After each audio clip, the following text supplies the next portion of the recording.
My goodness. We're back, folks. We're taking advantage of spooky season.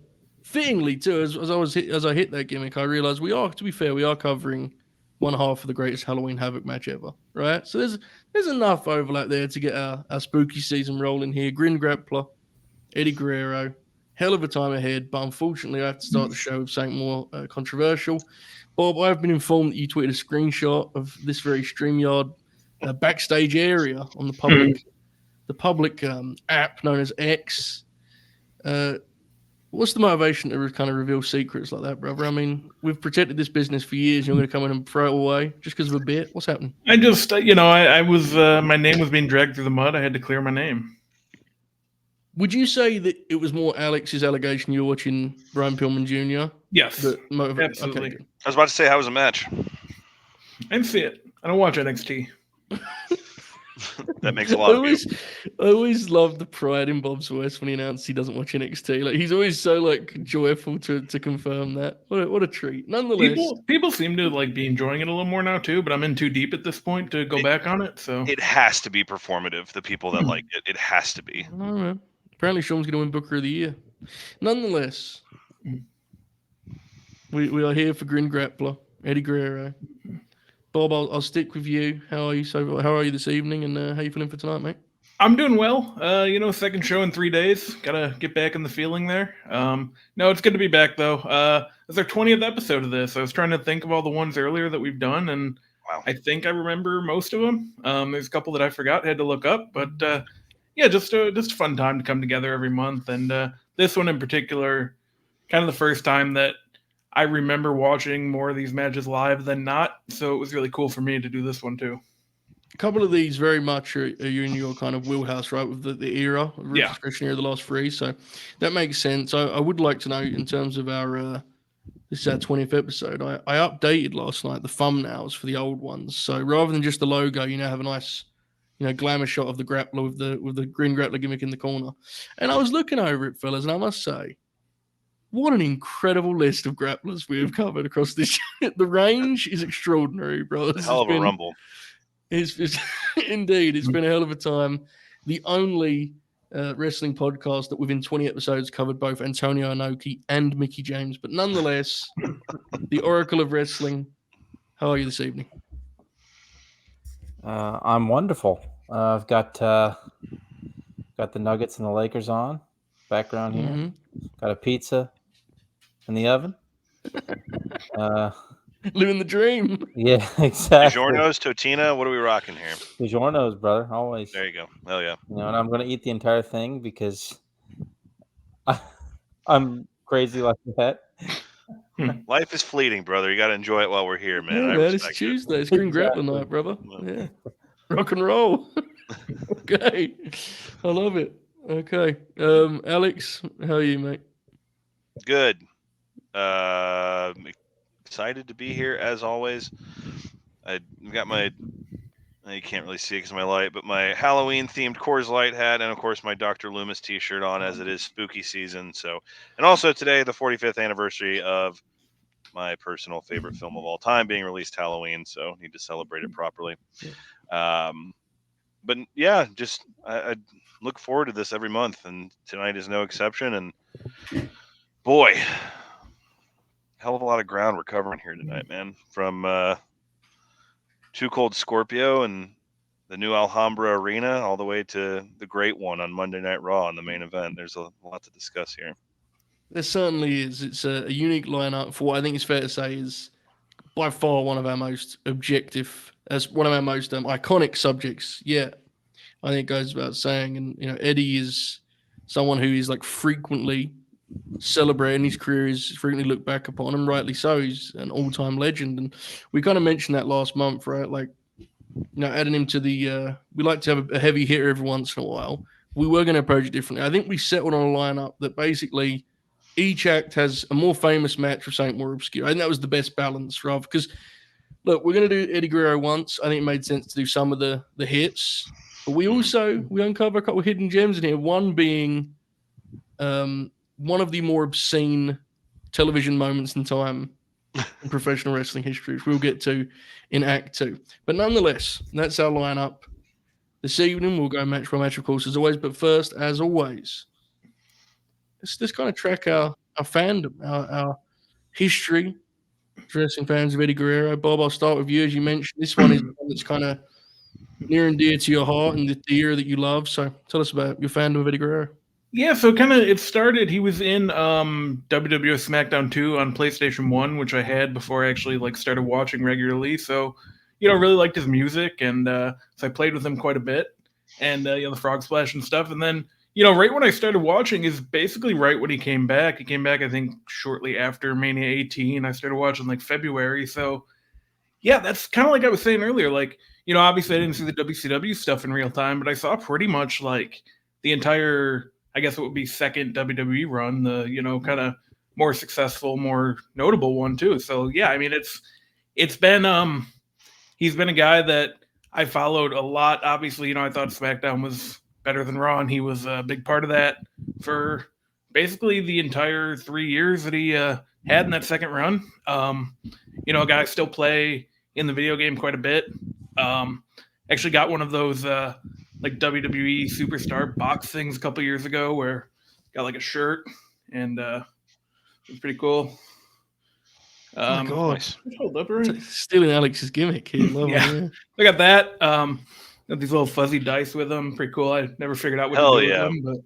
But and then Awesome. it's actually like the coolest part, little mock title thing there. So yeah, it was pretty cool. So yeah, I got that, and just one of my all-time favorites, man. Oh, he's like Mary Poppins there, the way he was sort of just revealing these items of Eddie Guerrero fame. That was extraordinary. He's like presentation ready there. Yeah. And did you notice too, he took a shot at Matt too, because he did the SmackDown Better Than Raw bit that we all. Yeah. Good stuff, Bobby. Very good. Okay. I love to hear it. Alex, what about yourself, mate? Where does your fandom start with Eddie Guerrero? That covered a question I had, because I've always, as much as I've talked wrestling with Bob, I've never known his timestamp of when he like started following. So post WrestleMania 18, 2002, that kind of helps me understand. I'd been watching for over 10 years at that point, so I forget Bob as a child, despite him being a foot and a half taller than me. But Eddie Guerrero. So weird thing about Eddie is like I have just no memory of Eddie Guerrero from like 96 to when he showed up in the WWF, and not like by willful ignorance or the fact that I didn't watch. I remember Marlboro Red's Eddie Guerrero when he showed up in WCW and had the white with red trim, and he was also awesome to play as in World Tour. But I remember him, and like he just had like a different. I had not seen any lucha or any real like the extent of my knowledge of Mexican wrestling when I first saw Eddie Guerrero was probably fucking Jose Lothario trained Shawn Michaels. That was about the extent of it. And so he had like the little mustache and the mullet, and just kind of had a fiery look about him that I wasn't really accustomed to at that point. And of course, I mean, we'll talk about it, but that Jericho, Malenko, Eddie, Ray, like that cruiserweight influx in WCW was quite literally unlike anything I'd ever seen up until that point in my childhood and my wrestling watching. But yeah, I don't like greasy mullet Eddie with like the I guess Halloween Havoc 97 Eddie. Like I have no memory of that. And like the fact that Eddie was still wrestling in WCW 99, whereas I have like memories and knowledge of things that happened at that time, like it just doesn't compute with me. I just remember when he showed up in WWF, it was like, hey, it's Eddie Guerrero.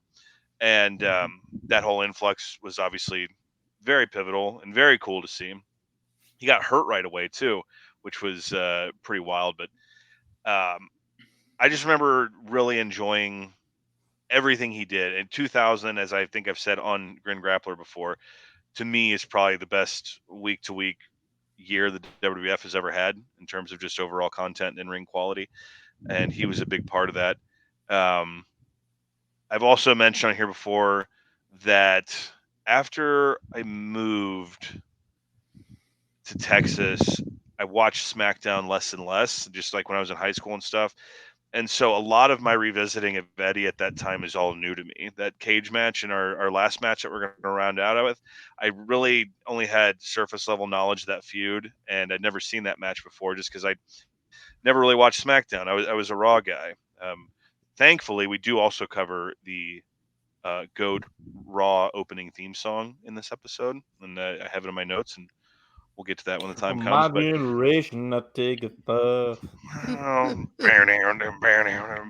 but big memory. I could. It's in storage, so I didn't dig it out. I had one Eddie Guerrero figure, and it was during the Tron Ready phase, but it was after they instituted real scan, when they actually scanned dudes' heads. Because if anyone's listening to this that collected those Tron Ready figures, the first few lines of those were just like the worst wrestling figures ever made.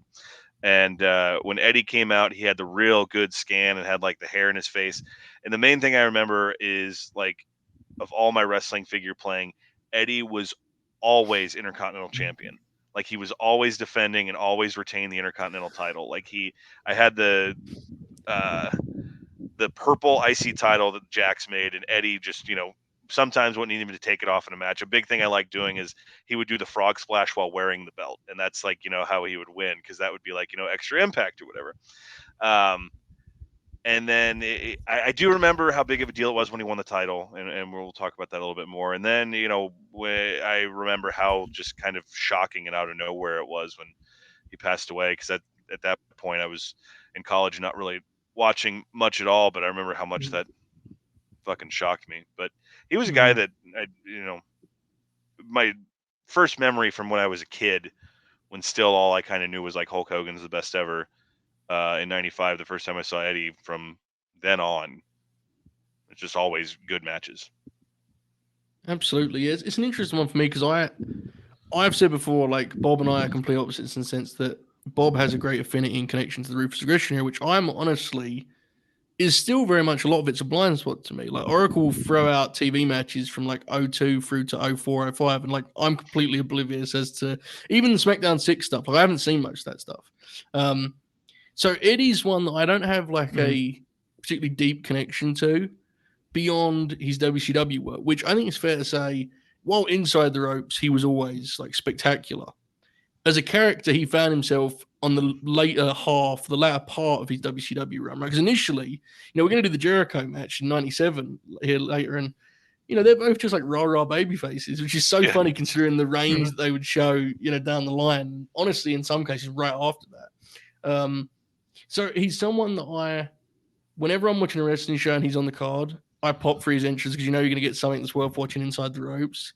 Mm-hmm. But honestly, doing this was a chance to kind of build a deeper connection with his career, because that's something that we've done kind of here through this process, right? I said similar about Bam Bam last month. So he's someone I appreciate and admire without having a deep connection to. Obviously, I always have the Havoc gimmick behind me when I do these shows, because that match is like, to me, that's like the height of pro wrestling. It's just the visual of pro wrestling will never look better than it did at Halloween Havoc '97 when Eddie and Ray did the dance. Like, everything about that looks perfect. So I'm a fan. But doing this was a chance to kind of expand upon that fandom and learn more and watch a little bit more, because some of these matches were new to me. Oracle, I'm intrigued as you've now retrieved your dinner. I switched the order of the segment around. Almost. It's getting there. It's getting there. Okay, slow burn. All right. Oracle, tell us about your Eddie Guerrero fandom, mate.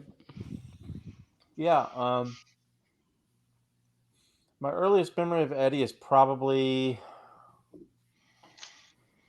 let's see, I started watching December 99, January 2000. I think I recall watching the night the Radicals jumped, but that one's kind of, because like when you first start watching, like, I don't know, you're kind of in and out or whatever. But my very first memory of him is when he had dislocated his elbow, as Alex had pointed out. He was in the sling. And then the big angle that immediately caught on with him was, so the night after WrestleMania 2000, which was my first WrestleMania live that I saw as a kid, they opened the show with Jericho and with Jericho and Eddie for the European title. China and Jericho were teamed up at the time.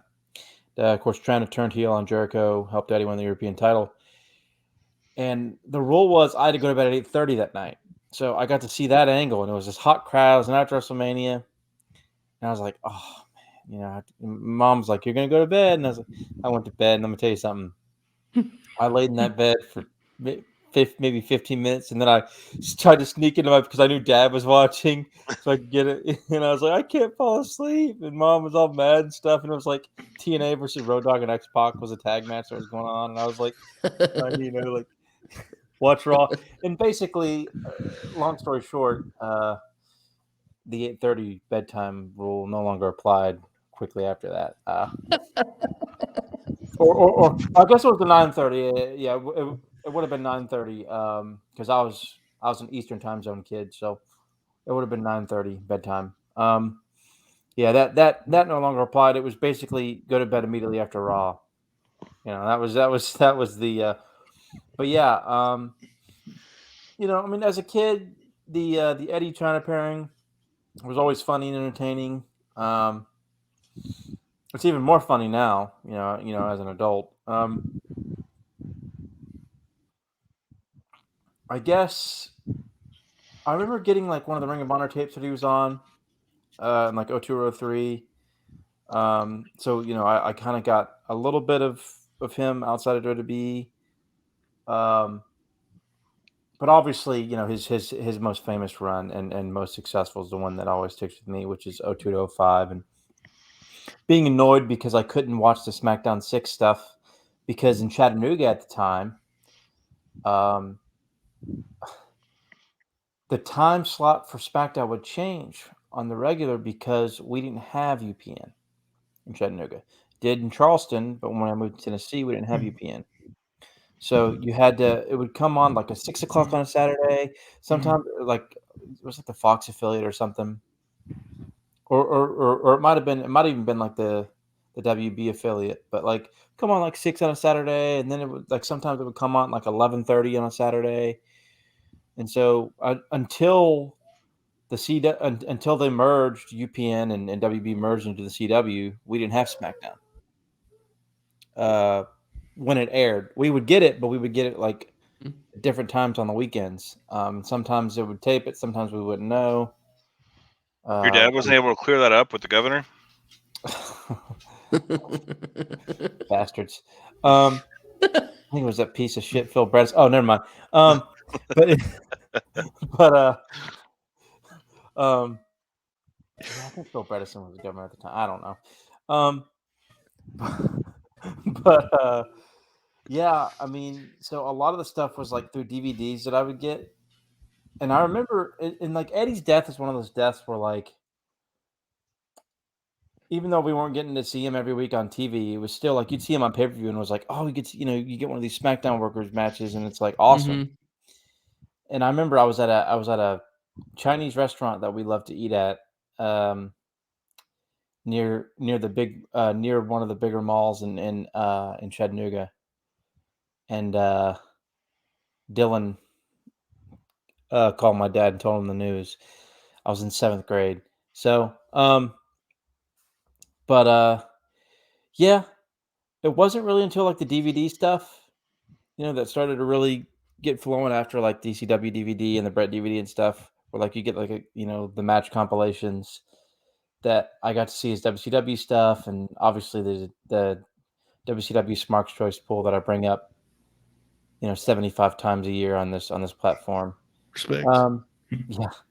So yeah, it was a lot of that stuff was kind of revelation because we always knew Eddie was great, but like again, we didn't get SmackDown, SmackDown, and there was only brief periods of in 02 and 04 where we found the right time to watch it on a Saturday, and it wasn't until 06 where I was able to watch it a lot, and by that time, obviously, he had passed. So yeah, it was kind of weird with him because I was never a huge Eddie guy. Like I just knew he was great, but it was more so in hindsight after he passed because I didn't get to see him. My main memories of him were honestly with the China pairing, and then being able to see him on pay-per-view during Ruthless Aggression because he was such a great worker. Luckily enough, I did get to see some of his title reign in the summer of 04, spring and summer of 04 with JBL, and got to watch the cage match live with Kurt Angle.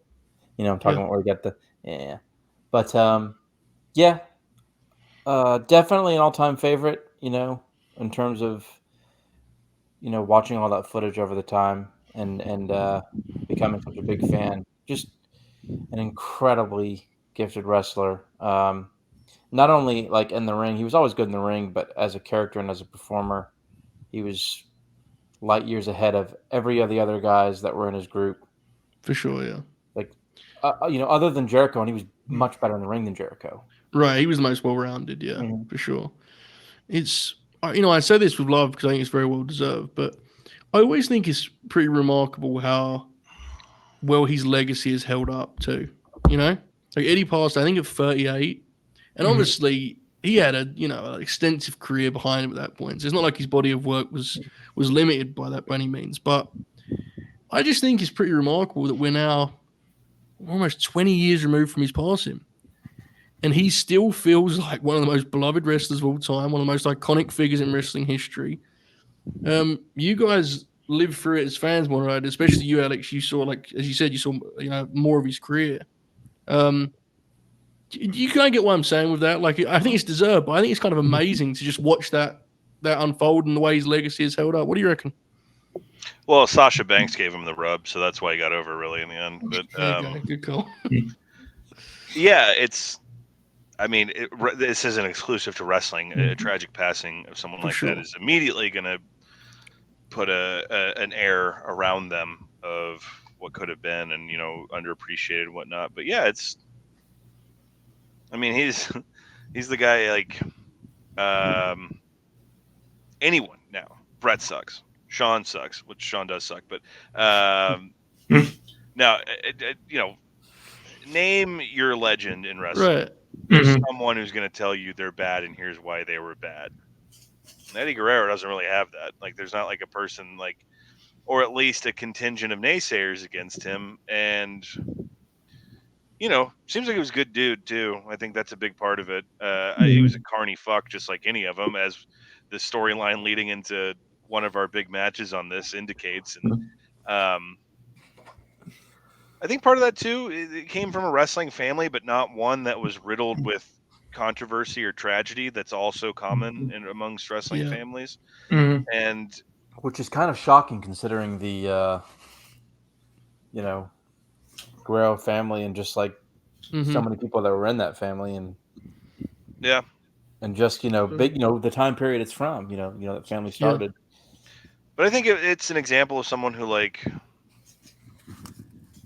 was never ever forced, never in a position to get like tiresome, or even in retrospect you can't say like, oh, he was only given an opportunity because someone liked him. And it's Brian Alvarez had that whole thing leading into what was it, WrestleMania 30, where he was talking about like Vince was never wanted to give Eddie the title, never wanted to feature Eddie as a main eventer, never saw it with Eddie, but it got to a point where just the crowds were so into, like, they were no longer deniable, and that he kind of gave into it. And he's just an example of a guy who got really, really over organically, and that makes such a world of difference. That's the thing of like, Bryan Danielson had been WWF champion for 3 years. People would say, oh, he just got famous because someone put him in that position. And Eddie's in a similar predicament. I think there's some interesting parallels between those two. But I think that it was just an example of a guy who worked. And like I said, some of the other things surrounding his tragic end have amplified in some people's minds, because there's so many people who watch wrestling now and like hype him up that were not even alive when he passed away. And the ethnicity thing's a big part of it too, that he's one of those guys that like, and if you're in a Hispanic crowd, you can't say you can't say shit about Julio Cesar Chavez or Eddie Guerrero, man. Otherwise get the fuck out of there. And the numbers definitely showed that. I don't want to be a complete pervert and talk about ratings and numbers at this point, but like that was always the thing with Eddie. Like he just did like dynamite numbers when he was on television there in the last few years. So I think it's a combination of being a great wrestler that was undeniable, and then by almost all accounts being a good dude who kind of overcame some demons that he had during the time he was alive.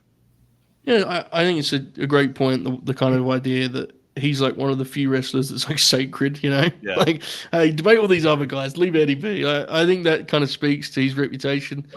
It's you very seldom go a week or a couple of weeks with a wrestling TV show featuring a frog splash that gets Eddie chants. It's kind of just like it is remarkable, man. Like recently I was watching Christian's first matches in TNA. And he came into TNA when Eddie passed, right? It was like they were right alongside each The other. day. Yeah. There you go. There you go. So Christian added the frog splash, which he still does. And when he first is doing it in the impact zone, the place will like erupt with the Eddie chants. And I was typing away a review of one of these matches. And I was like, you know, they don't do it for Christian because he's part of his Arsenal now. But like, all it takes is a guy to do the taunt and then the frog splash. Like they're going to taunt Eddie. Like it's weird.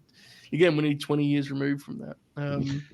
It's funny you mentioned that. It reminded me, that's how I found out Eddie died. Was I woke up that morning and I went to TNA's website to see what the final card for what was it? Was it Genesis? Yeah. And I went to, and then their main splash was about Eddie Guerrero. Just got chills thinking about that. Yeah, absolutely. So we'll get into more about Eddie's kind of broader legacy and such at the end of the show, but it makes sense. I think we'll dive into our matches now. Act 1. Hey, real quick before we do, Yes. this is more for me than the rest of us, just so we can resist. I can resist any urges later to joke around or anything.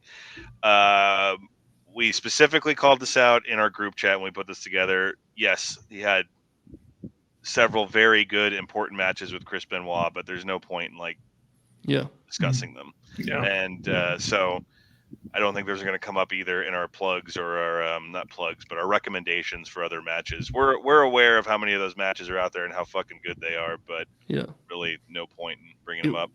It did get pretty heated when one member of our panel began to campaign and start a hashtag, but Alex, myself, and Oracle quickly kind of slowed that down, steadied the ship.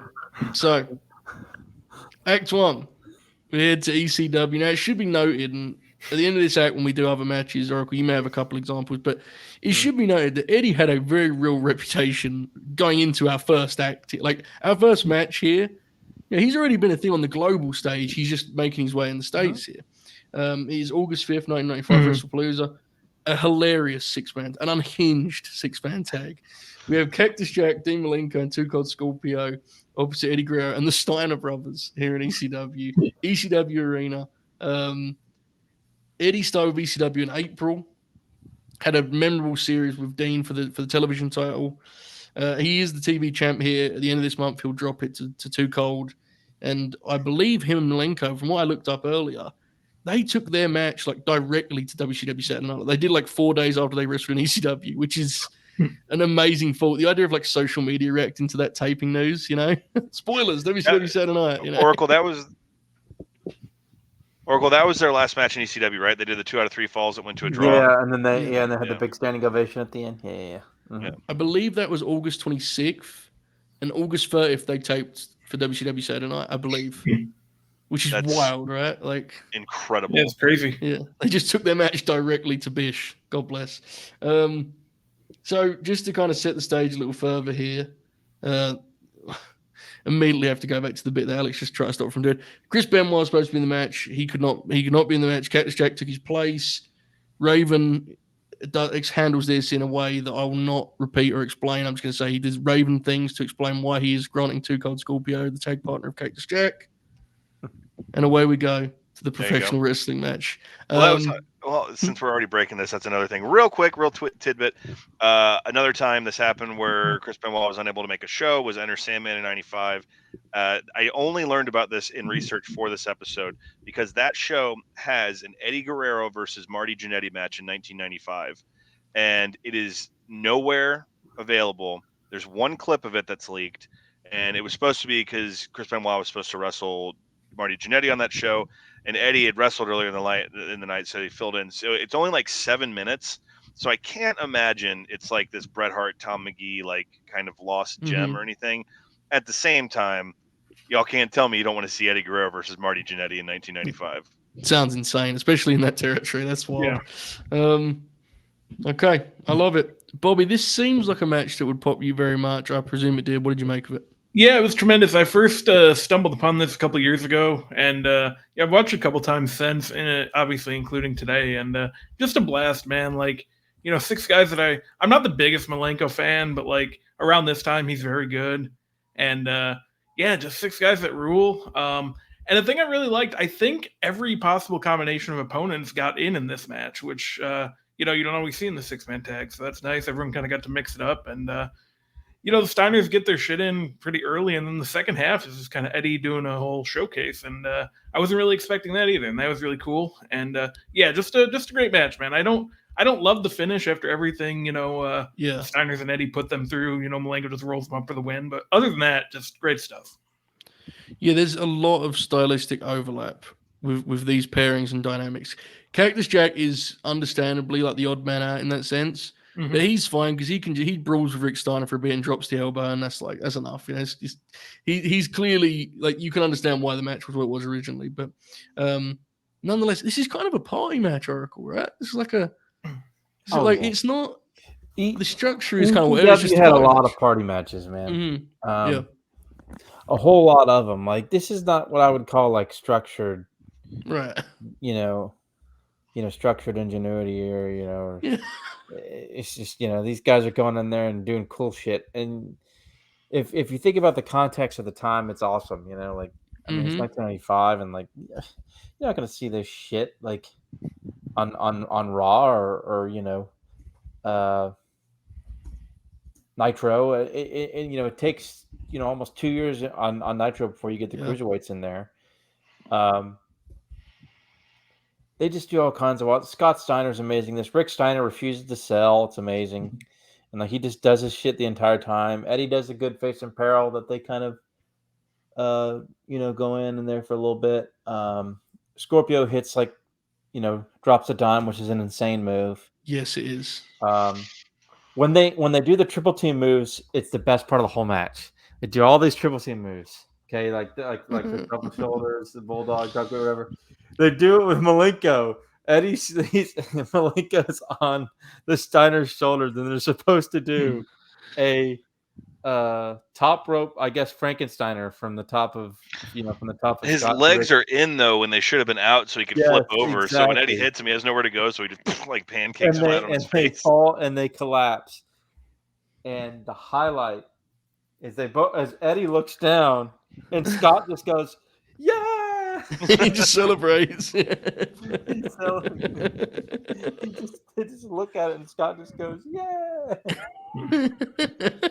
And of course, just shortly after that, they kind of go to a little bit of a lame finish, which is not unusual for ECW. Even in their little party matches or technical masterpieces or whatever, they sometimes go to lame finishes. Yeah, we talked about this I think on the last episode, right? Heyman can't do. He just the story must go on. He can never do just a straight up finish. Exactly. Yeah, third ending, whatever the hell it is. Yeah, this match ruled, man. Just a ton of fun. It's a hoot. I mean, you're right to point out Rick Steiner's selling, which is very, very funny. But I will say, I was impressed by how like seemingly motivated they were here. And Scott Steiner, like willingly playing ball with Dean Malenko was, I thought, genuinely impressive. Not even like doing the Dean Malenko bit, but like, he's not the tallest dude. He's not the biggest dude. And Scott here looks absurd. And he hits them out with him, and they were pretty selfless in that sense, just in terms of how they presented themselves, which I thought was cool. Alex, what did you make of this one, mate? Scott being, as we've mentioned several times on the Grin Grappler, one of the greatest / weirdest / most insane wrestlers of all time, is wearing like a concert T-shirt under his singlet in this match. It's so weird. Yeah, it's very, very bizarre. And yeah, you took the words out of my mouth in terms of him, and he gives Malenko that opening stretch there. Acts like they're on the same page, which is pretty admirable. I forget what the context behind them being in ECW was, but like, boy, you can tell that crowd is like in awe of them being there. So Joey Styles calls it their promotional debut, but it seems they worked like a loop in Florida. They did a week before. Yeah. A couple of those matches are on those unreleased ECW DVDs that you did. Got Got Yeah. you. Yeah. It's like a 6-month stretch, I think. 6-week stretch, I should say. Yeah. The big thing was, tragically, it was building to a Steiners versus Eliminators match, but I think WCW might have pulled Steiners or something. It didn't happen. Got you. Whereas, like, God, I can only imagine. When Eddie gets the tag, brother is cooking in that ring. He does that round the rosy arm drag on Too Cold that looks just like $10 million, man. It's fantastic. Rick hits this awesome counter bulldog to Scorpio off the top rope. Yes. Scorpio like meets him on the top and he hooks him and just goes with it. It looks incredible, man. Yeah, it's because it's not even like silly. It looks like Scorpio's doing like what Angle would become famous for, where he runs up the rope and tries to catch a guy and throw him, but then Rick just retorts with a bulldog. And then Cactus, as we mentioned, doesn't do much, but he's Mick Foley, so he makes sure to take a belly-to-belly suplex on the floor from Scott Steiner. Absolutely. And he does do his elbow, which I don't know if any of y'all have watched the new Hot Ones with Mick Foley. He brings that up in it where he talks about, I always thought I had to give something to the audience, but then he brings in, he's like, now I don't know why I used that move on all the house shows we ever did.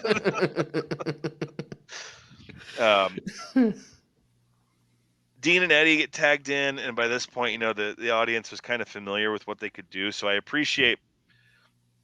found myself like having an internal debate about them in the big tag matches now.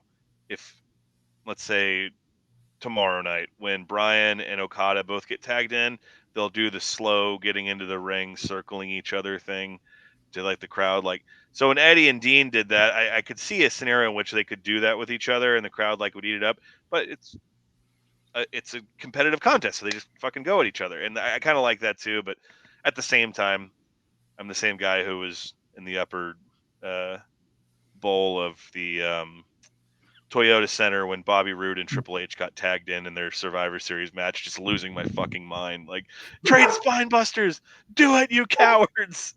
We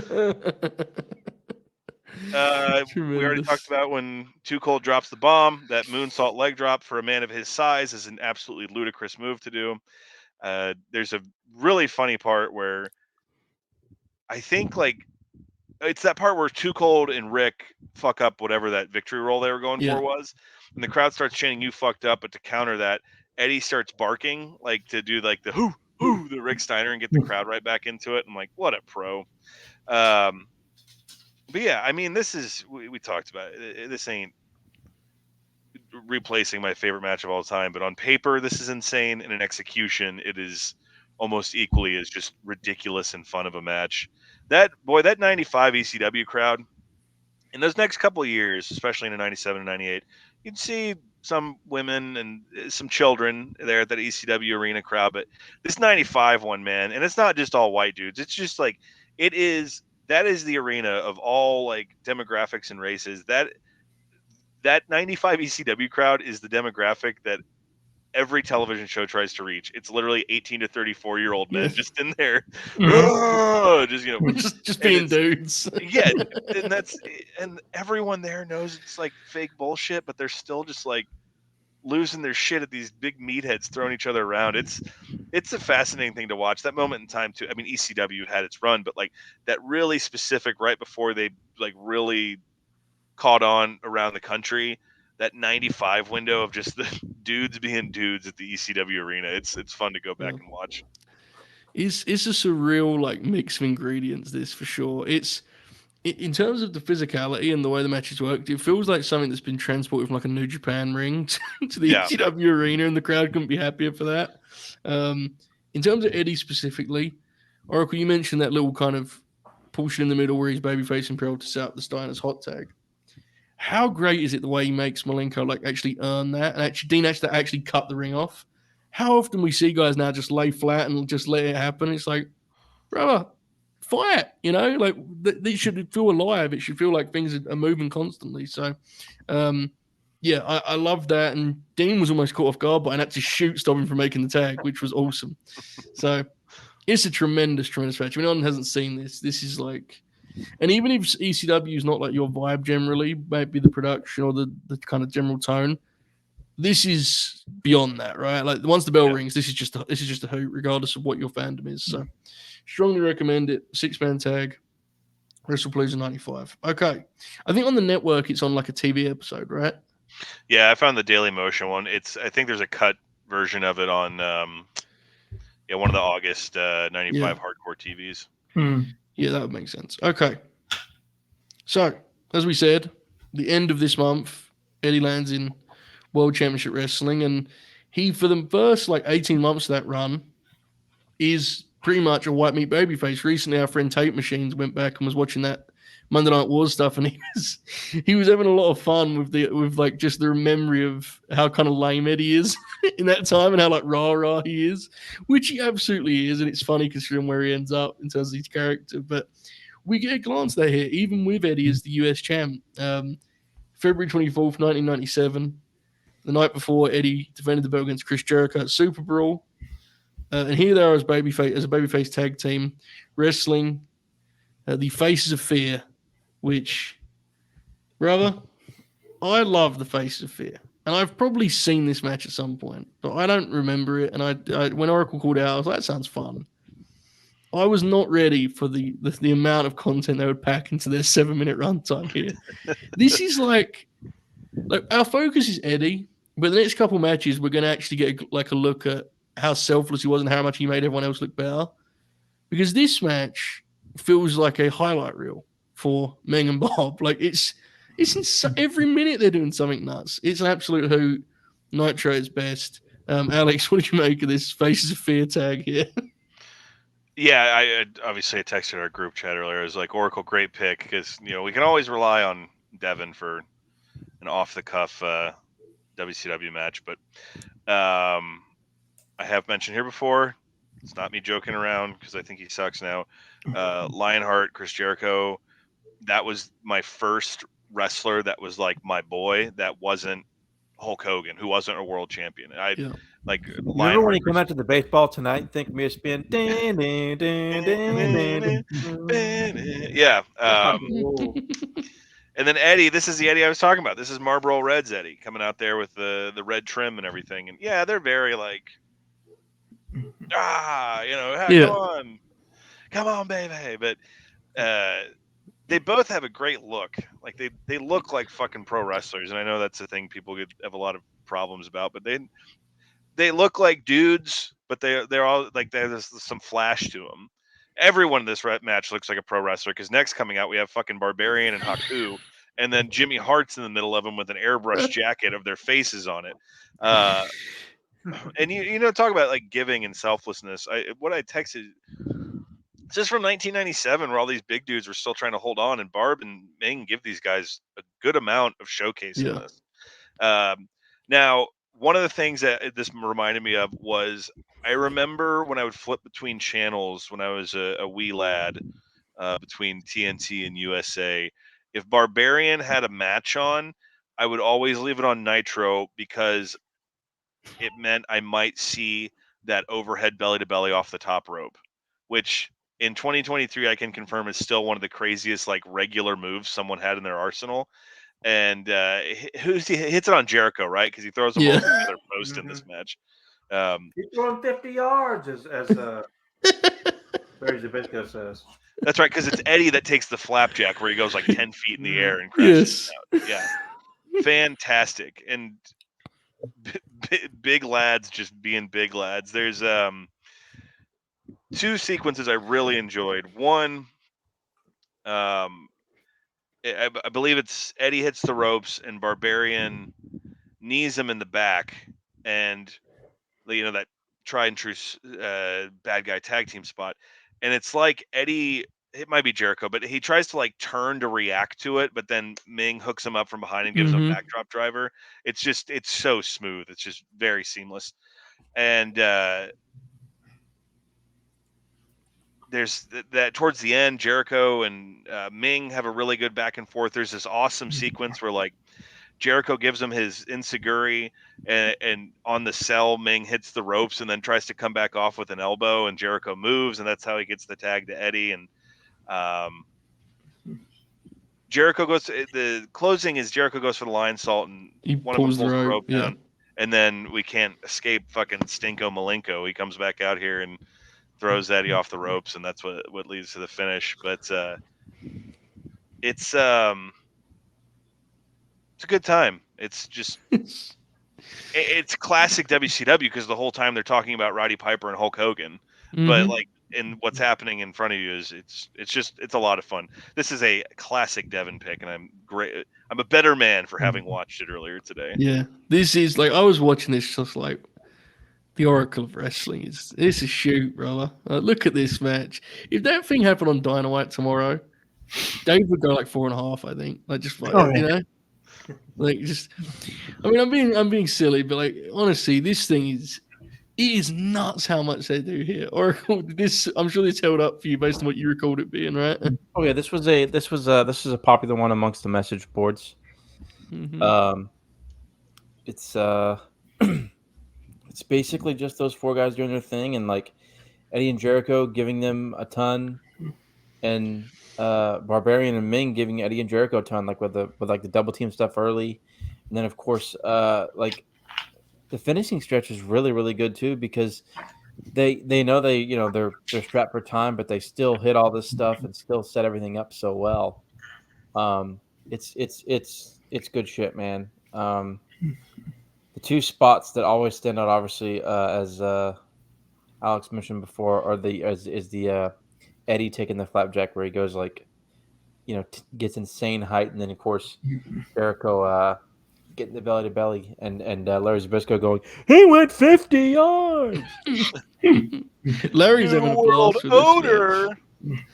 Larry's having the time of his life watching this thing, man. He's really having a wonderful time. I feel like there's also a sequence, and correct me if I'm wrong, where like Eddie gets like a bunch of offense on Barbarian. Yes, yeah, they're very, very selfless, as you mentioned. Like, they give them a lot, absolutely. Yeah, Eddie does it in most of the matches we have here. That's what I think of Eddie is the guy goes for the flapjack, but then he drop kicks out of it, and I think he hits that on Barbarian in this. Yeah. Yep, he does. At one point, Meng takes the double back body drop.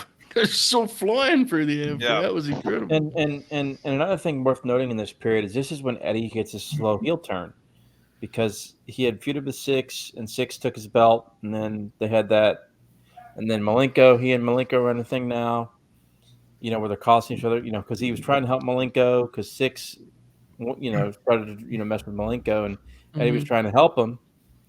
And it cost Malenko matches and cost Malenko the Cruiserweight title. And so Eddie's slowly turning into a heel here. His 97 is remarkable. I mean, he's just incredible in 97. Legitimately, that would be one of the best wrestlers transformative in the world in 97. That turn would be transformative for him. Like, it would kind of set the stage for everything that followed, honestly. So, yeah, absolutely. I posted some clips on my Twitter. I just retweeted it a moment ago for anyone who didn't see, but like, every time Meng or Bob hit something cool, they just like stand up and celebrate, which is the Steiner rule of professional wrestling. And it's so awesome. And the crowd, like, these crowds, man, like, you're right. The commentary team's just talking about Piper and Hogan, but the crowds just watch the graps with WCW. They love just watching the action and reacting to it. It was such a different vibe that we've honestly never been able to recapture since WCW went down. Like, these crowds are just like, obviously they pop bigger for the stars and they love seeing the big, but bro, you just give them like 7 minutes of moves, like they're up, they're ready to go, they're in. There's a couple of these kind of hidden gems. The faces are always fun. This seems like an extreme example though, because they're given an awful lot here. Bobby, what did you make of this one, mate? I thought it ruled. I think they made the most of their time, and I think all four guys got a good amount of stuff in, and I was surprised too how much, because like you said earlier, Eddie and Jericho are just kind of playing baby faces, and they're coming out, they're getting some stuff in, and it was good. I enjoyed it quite a bit. I'd never seen it, and great pick, Oracle. Yeah, we need the Gates of Agony to study this tape, fellas. Yes. And try and get that in the right hands. There's some money to be made here. All right, that concludes Act 1. So I guess what we'll do here is any matches from before when we started up until the end of the WCW run, I guess, right? Like that block of time, matches that are worth calling out. I think while we're on Jericho, is it Full Brawl? What year is the Full Brawl match with Jericho, Oracle? The really strong one? 97? 97. Mm-hmm. 97. That one's an obvious one from WCW. What other ones we'd like to shout out before we move to Act 2, fellas? Where are we going for recommendations, Freddie? I mean, was the show Oracle? Was it When Worlds Collide, where it was Gringos 94. Locos against Yeah. Octagon and El Hijo dos Santos? Mm-hmm. Mm. Yep. Him and Flair. Delson. I'm not sure. I can't remember what I thought of this one, but they have a longer Nitro match that's really fun too.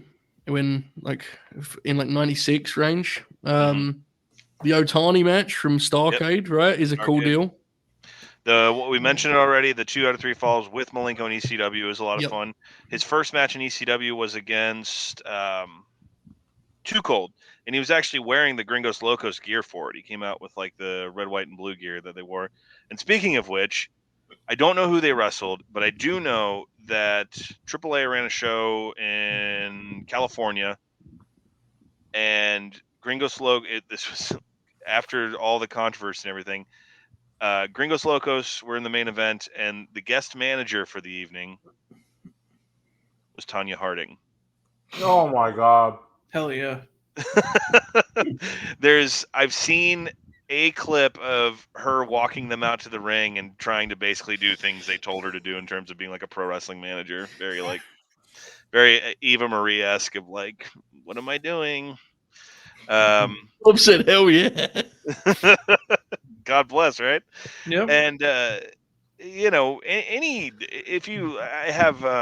feel like a real schlub. Bob's showing me up with the physical shit here. That triple disc set they did of Eddie had a lot of like him and the luchadors would get random fucking Nitro or Thunder matches. So anything with like Psychosis or obviously Ray, the Halloween Havoc 97. Oracle, were you in the room at the Heritage Inn when we were doing Jeopardy and Brandon started screaming about Halloween Havoc 97? I don't think I was in the room, sadly. The question was about like where this match happened, the show, and it was Halloween Havoc 97, and Brandon may have had a few soda pops throughout the course of the evening, and he just started screaming Halloween Havoc 97. It's a funny and terrifying moment, but that's up there. And it's weird too. Him and Waltman, like you would think would be good, but they weren't. Like that ladder match they had was real not good. But Eddie's someone that if you're scrolling like those 95 Nitros and shit, 96, like you come across a match he has, you're good chance it's going to be good. Yeah. Did he ever wrestle Savage? Then I have the babyface heel dynamic. That Luger match we watched, though. That's fun. A classic. Yeah. Yep, that was Is very there, good. outside of matches with the obvious, which we've already made that clear, was there anything else from the New Japan run, or was it just with? So I think those were the famous matches, right? Yeah. There's a if you want to go way back, I think I mentioned it in the Terry Funk Grin Grappler, but he and Terry have a match in '89 in WCW. '89, yep. Oh, That's the one that Terry was like gave him a lot, right? And people don't understand why. He looks like he weighs like 140, 150. Terry tried to get him signed. Yeah, that's worth watching for sure. Fellas, I forgot that Slamboree 96 was like a Russell Bowl type thing they did where it was random pairings of tag teams. Can't speak to it, but I'm going to watch it. Randy Savage, Ric Flair versus Arn Anderson, Eddie Guerrero. Oh, that must suck because I feel like even if that was decent, we would Yeah, that would have jumped and up. You know what I mean? Like that's an insane match. Good lord. This is a good question. Has Eddie done anything fun in '99? Much like Alex, I have no memory of him from that year. Right? His return match was like he has like a couple of return matches with Juventud and Psychosis on TV that are decent, but like yeah. No one's doing much fun in '99 WCW, or really just '99. Really, '99's a very unfortunate year inside the ropes in the States, right? So yeah. Remember we did. When was the DDP Sting match that we did? Is that '99? Mhm. was Yeah. Nitro. Yeah, and And we that's talked like about one that. of the that's a very slim year for matches of that ilk, right, in the States. So And we, Oh, on yeah. our Yeah. Bam Bam episode, not Slamboree, Spring Stampede '99 was a good show. But yeah, man, for the most part, ECW is pretty good in '99. yeah, got ya. RVD and Jerry Lynn tearing it up. It was before Much of that Heyman is- completely had lost his mind and decided to make Justin Credible a main eventer. These things happen, brother. Okay. Act 2. We've arrived at the main event. MJ Credible. May that was too far. May 23rd, 2000. WWF Sunday Night Heat. We are here for a match that I have watched multiple times and still do not believe happened. As the British Bulldog challenges Eddie Guerrero for his European title. Now, some context here. This was, of course, taped alongside SmackDown. Eddie wrestled on the SmackDown. He and China wrestled Edge and Christian for the tag team titles. As one does. This match is set up by a twister game with Eddie and China that Bulldog interrupts in. Well, I mean, he's the British, but you can imagine this because what you're imagining is exactly how this comes across and how this everything about this is what you're imagining. British Bulldog is upset that Eddie takes nothing seriously and is disgracing the belt that he brought here. I think it's the phrase he used, that I brought here. So it's something of that ilk. And then he kicks them out of their place in the Twister game, therefore finishing the game, and he walks off with his little jeans on to set up this match. This was the final televised match of Bulldog's run. He had one match ahead of him in the promotion. It was in Calgary, opposite Steve Blackman on a house show. That took place before this even aired. He is wearing jeans, of course, I must note again.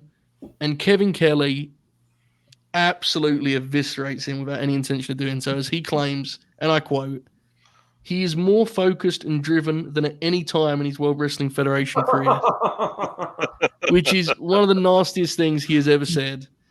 And that is the scene that we are entering here. Before we get to the match, my goodness, fellas. Alex, you uncovered this, so I'll go to you first. Can you believe this happened? This is real?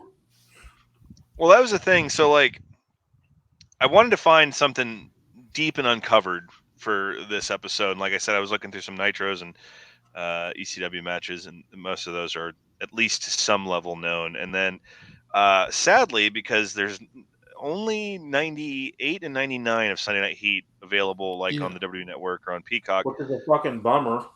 Yeah, for real. Yeah. Well, I that's watched the those point. MTV ones. Remember how awesome it was on MTV when they first went on, Alex? Mhm. Well, yeah, and they would have clips synced to music videos and songs that were popular at the time. Can't have that, pal. So Yeah.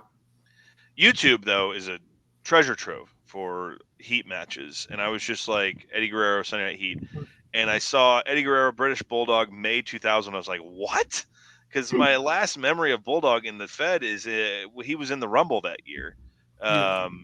Fucking Jeans Bulldog, man, coming out, and so I was like, all right, let's see this, and I watched it, and then I started it from the top and watched it again. It was like, what the fuck?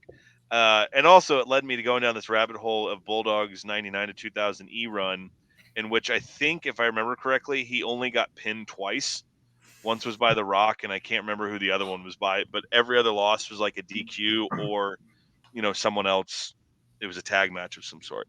And then also the jeans. I remember he wore his Bulldog trunks at the 6-pack challenge at Unforgiven, but then I guess Vince was just like, no, you're the rugged Bulldog. We need the jeans on you.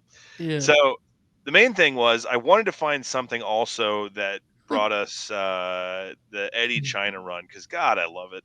It's they're both clearly having so much fun, and honestly, I don't know these people, but it seemed to be the period that China was having enjoyed herself the most on television was when she was with Eddie doing all their stuff. And yeah, it's ridiculous, it's silly, and it's funny, and Mamacita, and they're when they Backlash, when they showed up in their prom outfits, and he wrestled with a bow tie but no shirt on, shit, and she's wearing a dress. It's great. And this like encapsulates that too, where Bulldog comes in, you never take anything serious. And Eddie goes, "What are you talking about? I'm trying to win the game." and then Bulldog, with your Latino heat and your mamacita, and then kicks him over. And so this match, when it actually starts, because I remember nothing good about British Bulldog in 99, 2000 WWF. And maybe I could find a couple more heat matches, because this starts, and what does he do? Turns back the clock to some World of Sports shit. He starts doing the arm ringers and rolling on the ground and running high spots with Eddie. And we're going to talk about this match for 4 times the length of the actual match goes. But man, Yes. they just go nuts in this. Let me consult my notes here. Just start off with that World of Sport action, and then they get into the sequence in the corner where Eddie tries to monkey flip Bulldog, and Bulldog cartwheels out of it. Yes. May 2000 Bulldog cartwheels out of a monkey flip, goes to monkey flip Eddie. Eddie does the flip kip up out of it. Bulldog momentarily, pays homage to his tag partner, the Dynamite Kid, when he just clotheslines the absolute fuck out of Eddie Guerrero for no reason. This is this is the opening match on Sunday Night Heat, where the whole time they're talking about the Iron Man match that happened at Judgment Day the week before. And these guys have the absolute nerve to go this hard. Bulldog takes a top rope Rana and goes full forward with it. And then they do this horrifying sequence in the corner where Bulldog is going to give Eddie a superplex, but Eddie, they explain on commentary, he somehow wrenches Bulldog's tights to give him momentum, and that does the thing where he comes down in a splash on top of him. But Eddie almost falls on his fucking head coming off. Yes. And speaking of such, at one point, Bulldog, even when they settle down into a hold, Bulldog grabs a headlock, and they do the spot where Eddie runs him into the buckle, and he seemingly knocks Bulldog out for a second. Bulldog's looking, he's going like this and grabbing his head, and he's this is unhinged. Continue, Alex. Well, and he does also dust off the Bulldog suplex, because my understanding was his back was bad. So he, the one where you hold him up for a little bit and then drop him, and so he couldn't really pull that off as much. But Eddie's fucking master. He posts perfectly for him, and it's just beautiful. And then Bulldog, because why not, thinks he's in the fucking championship carnival in 1994, sends Eddie off the ropes, and it's not just a Kevin Owens style pop-up powerbomb. He pops him up and then tries to break the canvas and through the wood of the mat with this powerbomb he hits on Eddie Guerrero. And then Eddie kicks out, and we do get my favorite Bulldog call, "Come on," when he says to the ref. And then, we take this insane tumble over the top rope to get where we're going. It's the second or third military press Bulldog busts out in the match, but Eddie holds on to him. They fall over, and then, because Davey ain't counting the lights for, someone that small. So they brawl on the outside, and they throw the ref down. It leads to a double DQ, and that's that. And then Davey has a house show match where he beats Steve Blackman, and then he had 2 more matches. Yeah. And then he was no more. Indeed. It's. But my thought when this was over was it would have been a match I would have sent y'all anyway to be like, you should watch this, even if we didn't do this show.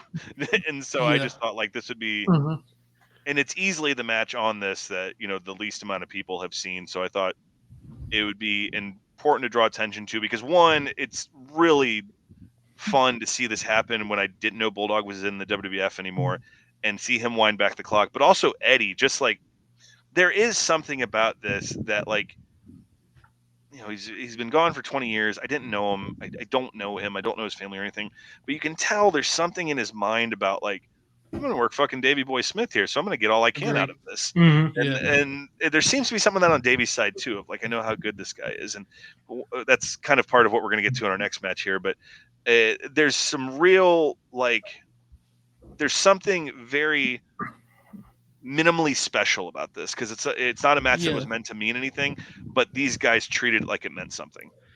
I got weirdly, it's interesting went in that direction, because I found this to be strangely sentimental also, in the sense that it felt like Eddie made a point of look, we've got 5 minutes. Everything Bulldog has left is going to be showcased here. And I'm going to do my damned. And I've got to be honest, even looking at it through that lens, I didn't realize he had this much left to do in 2 even in 5 minutes. Like, again, folks, I expect him to do some power stuff and it'd be fun, but like, he does stuff that I assumed he hadn't been able to do for years by this point. Like, I don't want to overstate it. It's a 5-minute match on Heat, but it feels like the agent was just like, "Oh, give him hell," like it. They go nuts here for what it is. You got to seek this one out because it's. I know we're like, giving this the hard time, but genuinely, this is pretty wild viewing for the time, for the scenario, so on and so forth. Bob, I assume you hadn't seen this also.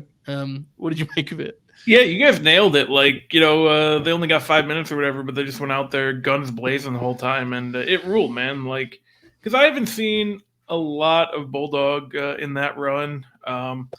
He looked incredible, first of all. Like, I just never seen a person look like that, really. But coming out like debut Chris Masters, real jacked. Yeah, but it was a great time, and I'm glad that this is kind of the point. This is what we're trying to do here, where we're focusing on these lesser kind of known Eddie Guerrero matches, and this is definitely one you should look for. Absolutely, we do have to note that, like, while we've tried to paint the picture of the pre-tape that set this up, what about the stance that Bulldog took? That sort of weird crouched position that he was in as he talked to Eddie. Like, they needed him to be low enough to get this. He couldn't really crouch because, of course.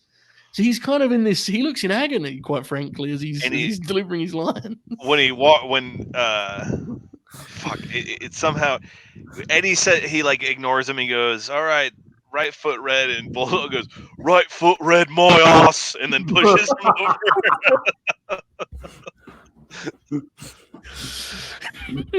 Tremendous stuff. All right, Oracle. We were all stunned by this. Were you stunned by this? That's my question. So, I was stunned more so that Bulldog looked as good as he did. Yeah.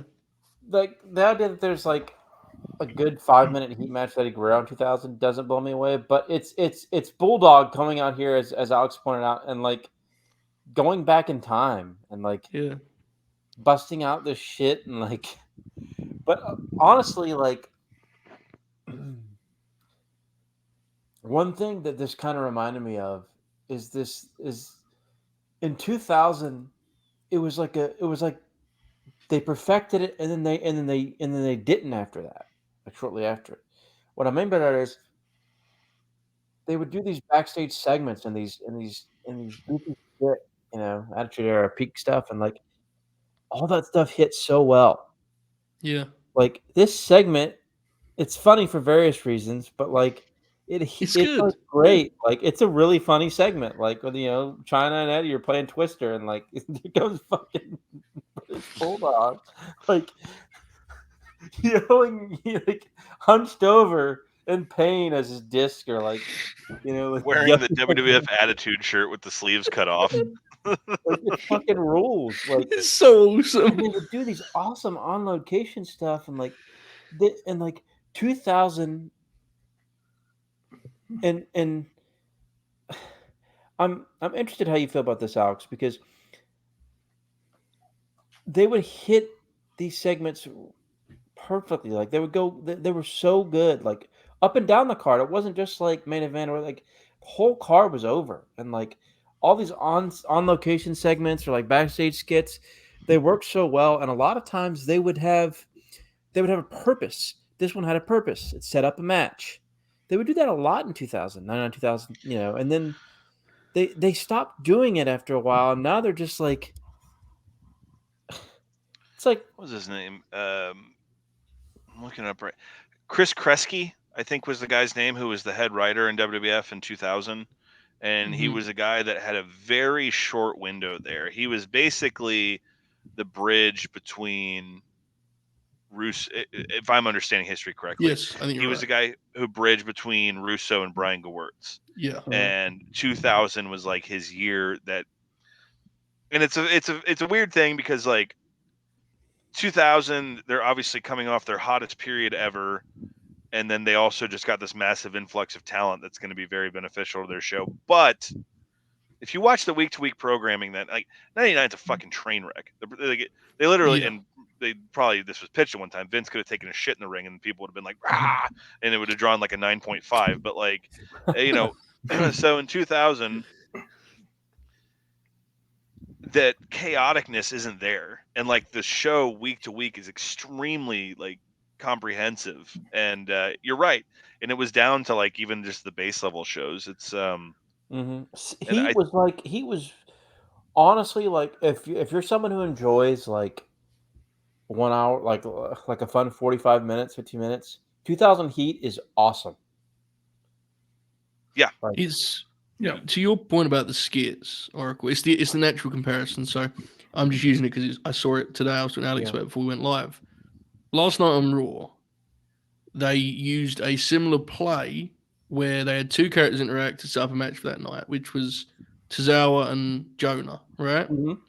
And like, with all respect to both those gentlemen, and I'm a fan of Tozawa, like that segment was like horrifying. Like it was so bad. It's a minute long and it's still terrible, you know. And so, to your point, it's amazing that they learned from this. They learned from it like the concept rather than the execution, you know. Correct. Yeah. Like because they love doing it. Still, they've done it for 25 years now. And to bring it back around to Eddie, he Mhm. was exceptional at this shit. Yes, yeah, Like he was able to, because as we pointed out, he was just this happy-go-lucky babyface 95, 96, and he gets a lot of chance to do some character work from 97 and 99, and he does very, very well in WCW at that. mm-hmm. But when he jumped over to WWF, the China pairing was outstanding. The Chavo pairing, obviously there are some, ethnic issues there. With some of the with some of the skits, but he always went 110% and always hit them so well. He was so good at it. Yeah, And like even and we'll get to it, and we'll get to it here in a minute. But even like because I watched the promo with he and The Rock to set up their match that we're about to talk about. me too. Eddie's not like perfect in that promo, but just his charisma and the way he Super colorful. his overall yeah. sort of Yeah. presence in that promo is just perfect. He just here like it's legitimately funny. Like he and China are like obviously it He's seems the like they're having reason a it's good time funny, too. right? Yeah. But like they're over here doing this twister and like at one point like what was it? Bulldog's like mimic him, and like Eddie's like, oh, that's a good impression, man. Like I mean, I think it's fair to say Bulldog and China are not like. yeah. Like Eddie is very much he's the thing that's making the segment actually mean. I mean, the segment is funny to us for alternate reasons, but the segment's actually funny because of Eddie. But I clearly. do want to go back to the match real quick. Mhm. Yeah, like yeah. yeah, we talk about the Faces of Fear tag and how much they got in 7 minutes. You can kind of see like if you're familiar with the Faces of Fear and WCW Nitro, they will do some cool shit in their matches. Absolutely. No one. I'm trying to back Alex up here because it's pretty shocking with Bulldog here. No one would expect them to pack the punch that they did for the 5 minutes that they had here. No. Like this was 2 minutes less than the match we saw previously, and they're out here doing like I had no expectation to see them doing the fucking arm wringer shit and cartwheeling out of. Yeah. Bulldog looks sharp in that too. But I think there is something too, and we'll talk about it with the Rock match too, where Bulldog's this veteran, he sees that Eddie's this obviously the Guerrero family had a very honored name, and obviously Eddie's been good for years at this point, and Eddie sees that he's working with Bulldog. I do think there's something there. For sure, kind of as we pointed out with when we covered Luger and Eddie for the Luger Grin Grappler, like there's something of like this guy's legit. We're actually going to do something here other than the typical like song and dance.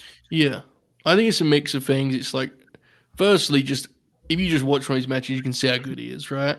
But also to your point, the family, and also the journey he took to that point, right? Like he had that career of he did it here, he did it there. He was a guy who traveled the world and perfected his craft. And I think those guys always kind of carry a certain weight among veterans and pros. So yeah, I think you can definitely see that like they're excited to be having the match. And even if to the people it's just a match on heat, they're like, we're gonna make the most of this 5 minutes. It's a really, really good time. It's a match that happened and existed so that 23 years later 4 people would come together and discuss. Dude, it is extremely rare that you come across something in wrestling that feels like a real hidden gem, and this is one of them. Yeah, I would agree. I was aware he was there in 99. I'd forgot about the Rumble thing even. The idea of him being here for the China Eddie stuff is like unfathomable to me. Like I can't wrap my head around it. Yeah, tremendous stuff. Okay, so we jump ahead 2 years now. We got Raw, July 22nd, 2002. Before we get into this match and this time, when did Eddie leave the WWF in between here? So when did the runs start and stop? Do we know? I didn't do that research. My bad, folks. So he came back in April 02. Right? Yeah, was when he came back. He was gone for the entire invasion thing. Yeah. I think like the end of 2000 might have been the beginning of, because was he at WrestleMania 17? He wrestled Test at WrestleMania 17. Are we talking about when Eddie comes back? I think it's the first Raw after the draft. Yeah, we're trying to figure out when he left. RVD, and that's up there. Yeah. Do you know when he left, Oracle? He wrestled at Backlash 2001. That might have been his last. Oracle, yeah, he might have been. He wrestled. He was there until June of 01, I think, because he was doing the deal where like he was with the Hardys. They were actually doing a really interesting storyline where like he was like trying to like help, like he was like kind of flirting with Lita, but not really, and like he was like pretending like he was with the Hardys, but you couldn't tell. It was kind of like ambiguous, and they were setting up, they were setting something up there, but obviously problems outside of the ring and stuff surfaced, and he had to leave, but. Which produced that, you mentioned the Ring of Honor tape earlier, like it produced that kind of indie run he had, which is a cool piece of history, even if obviously it was, he would rather have been on the big stage. He got back there, of course. He was like I don't know what history. Okay, so basically the way everyone remembers the first Ring of Honor show, the main event was Danielson, Loki, and Christopher Daniels. The co-main event of that was Super Crazy and Eddie Guerrero was like and that was the big thing that was like in all the posters and advertising material. And in my opinion, that's as big of what drew all those people to that gym in fucking Philly as anything. For that first Ring of Honor show was the fact that Eddie Guerrero was going to be there, and the match is fine, but it's like, I think sometimes that's not as celebrated as it should be that Eddie Guerrero was on the first Ring of Honor show. I noticed when Punk came to AEW, he did a sit down with Jim Ross and he talked at length about like the role that Eddie played in his career, because they worked. They did a triple threat with Ray, I think. Yep. Yeah. Two matches in IWA Mid-South. Yeah. Yes, and they put some time in the singles, right? I'm pretty sure, and I think that was, if I remember correctly. The singles match was after Eddie had already like started, like he'd already gone back and worked like a loop and re-debuted on TV, and he was wrapping up his dates. And like I remember when Punk told the story, there were people on my timeline and stuff that didn't realize, like couldn't compute where they overlapped because they didn't realize Eddie had that run, because it is, I think, considering how we started the show talking about how iconic he is and how much his career is celebrated, it does feel like people kind of forget that little stretch in the middle there. So it's an interesting, kind of thing to look at. We didn't have any matches covered here, but I thought it was worth mentioning. So he comes back in April 2002. He almost immediately wins the Intercontinental title, right? And he has a feud with Rob Van Dam. Rob wins it back in a ladder match on Raw in, I think, May 2002. And we now jump to July. So the night before this was Vengeance, which featured the famous Kurt, Taker, Rock triple threat match. Rock wins the belt. He's obviously going to serve as a transitional champion to Brock Lesnar, who's about to be a made man at SummerSlam. But there's this little stop here in the middle as he does some business with Eddie. And as Oracle mentioned, they do a promo segment setting up. It's the usual Rock fare with Eddie plugged in, and it's fine, and people enjoy it.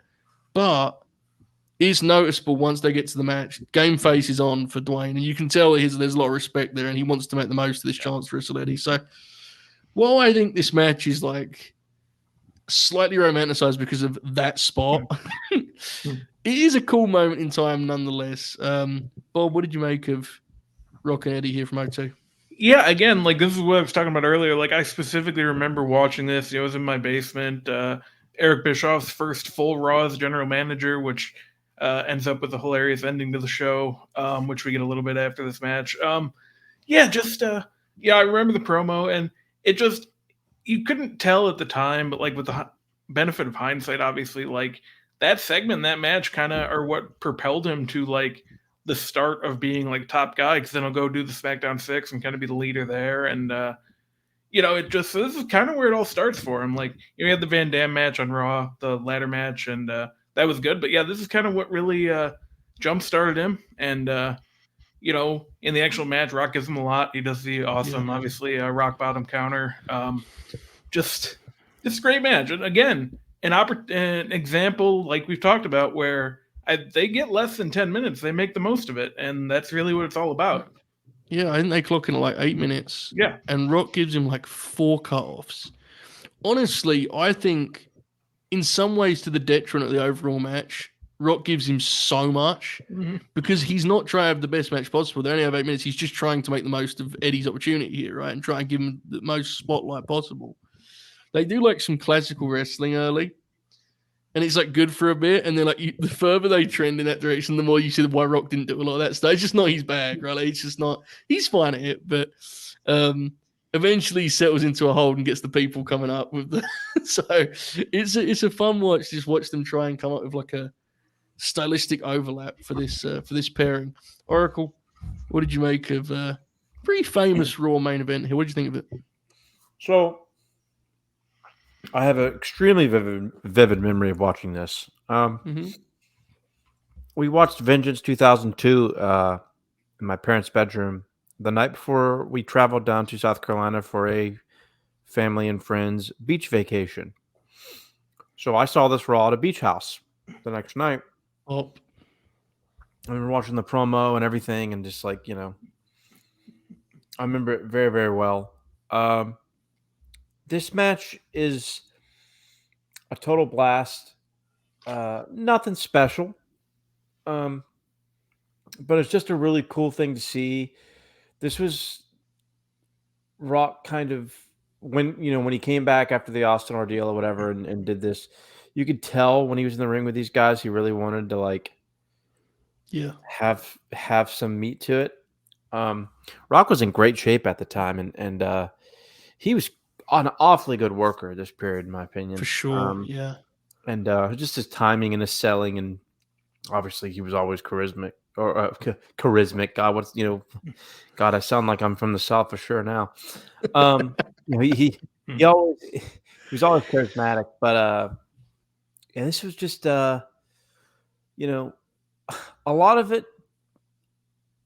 in the meat of the match is kind of Eddie just kind of like locking on the hold or whatever, but like the crowd picks up. That finishing stretch, man. Rock gets like a near falling DDT, and they start going a little bit. Rock takes a Rana one point. He does, huge. And then of course the rock bottom counter is just one of the great little nerdy history pieces that us fans like to like the. It goes viral every like couple months. It goes viral again. Yeah. Mm-hmm. Yeah. But and of course, worth noting, the Rock wins with the people's elbow in this match.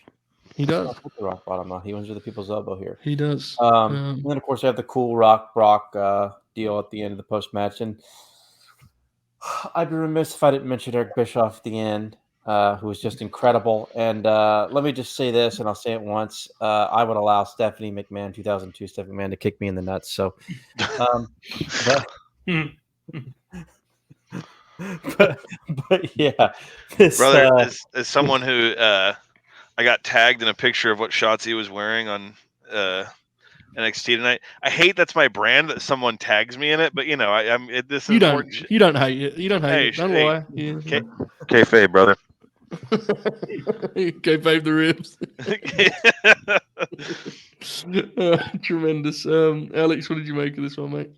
I find it delightful and tickling that we each have a memory of, or at least myself, Oracle, and Rob, have vivid memories of watching this live because I do too. There was a few years when I was a little kid that my parents had friends that would take their kids to Cape Cod. And this was when I lived in Ohio, so that was like a 6-hour drive or something. And we'd go there and spend a week, on the beach and whatnot. And they had like a little camper that we'd stay in, and they had a TV, and fucking pay-per-view happened. I didn't know what happened. So I watched Raw the night afterwards. And this is the Raw where we set up Triple H and Shawn at SummerSlam 2002. And also, the opening match is Jeff Hardy and RVD that has an absolutely horrifying ending where they try to do this thing where Jeff gets kicked off the ladder and the ladder flips forward and fucker almost lands on his head.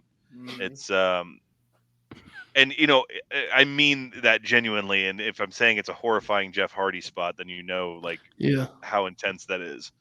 I did sit through the opening because this is my Monday Night Raw theme. I know there's the which a lot of people love, and what was in between? You had jigga jigga jan jan jan, but this get the guns, the drug. That's like I am transported back to being 14, 15, 16 again, and I love it. I did remember the promo, so I went back and watched it, and yeah, it's exactly what you said. It's The Rock being The Rock, but Eddie's really funny here. The whole thing of like abusing his children because they like The Rock. It's pretty funny. If I had to guess, I think Eddie was full here. I mean, he gets in his traps, and like his fucking shoulders are just outrageous. But yeah, this is everything that Dwayne Johnson has said since the year 2001 should be taken with like a spoonful of salt.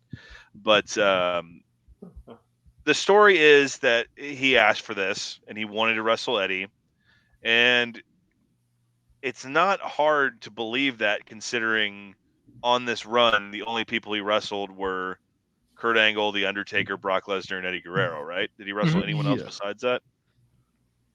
I think that's it. I don't know. Yeah, I don't think so.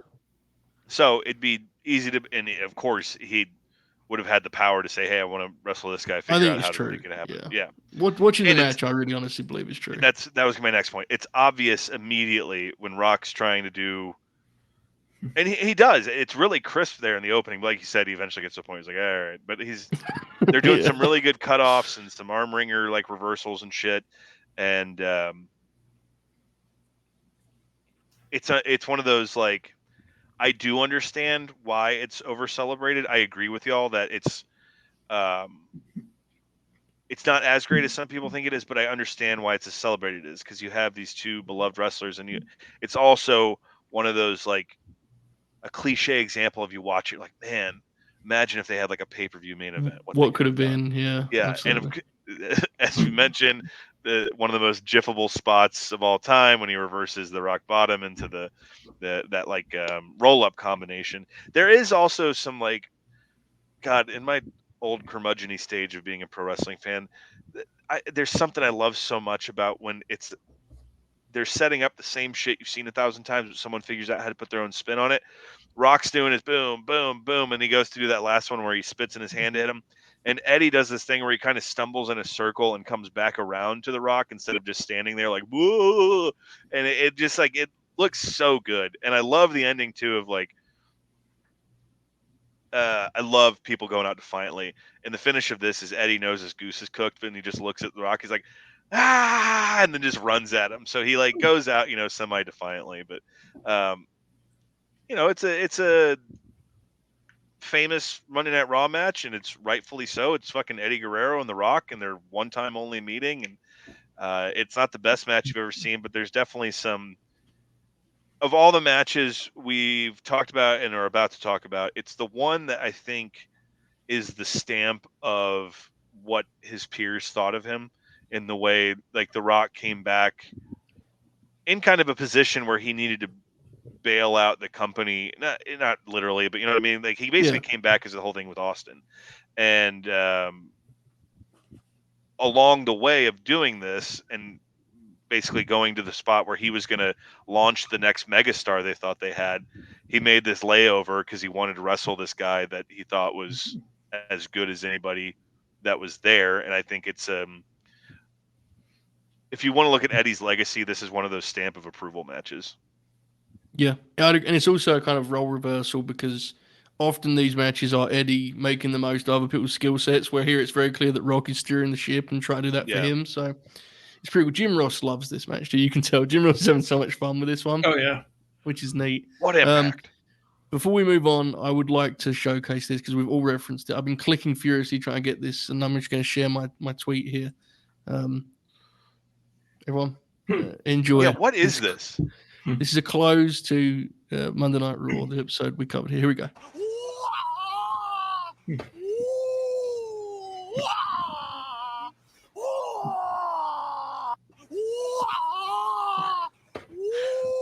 Was he going to fight Stephanie? Mm-hmm.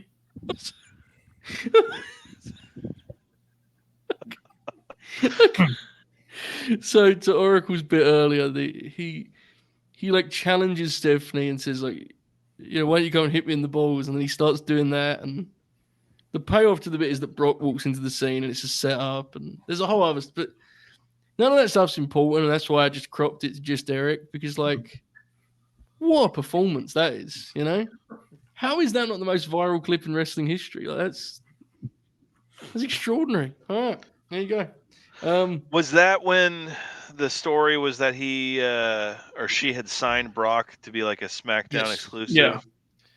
Yeah, and he thinks so Triple Brock's on H his could side, be the WCW champion. Yeah. Mm-hmm. Big gold, brother. All right. Other matches from this act. So I guess this act would be start of the WWF run, the first run to, basically the Brock program, right? Like I think through 03 when he does the Chavo team and all that good stuff. So this is a blind spot for me in terms of SmackDown 6. So Bob, are there any specific ones you'd like called out for this act? Yeah, I mean, honestly, any of those fall 2002 SmackDowns, especially when they're doing the tag tournament, you'll get some combination of, him and Chavo against, Benoit, Angle, Ray, and Edge. Definitely check all those out. There's a no DQ match with Edge in the fall of 2002. That's one of the better SmackDown matches ever. 2003, he also teams with Tajiri for a little bit against Hell yeah. Charlie and Shelton and a couple other matches.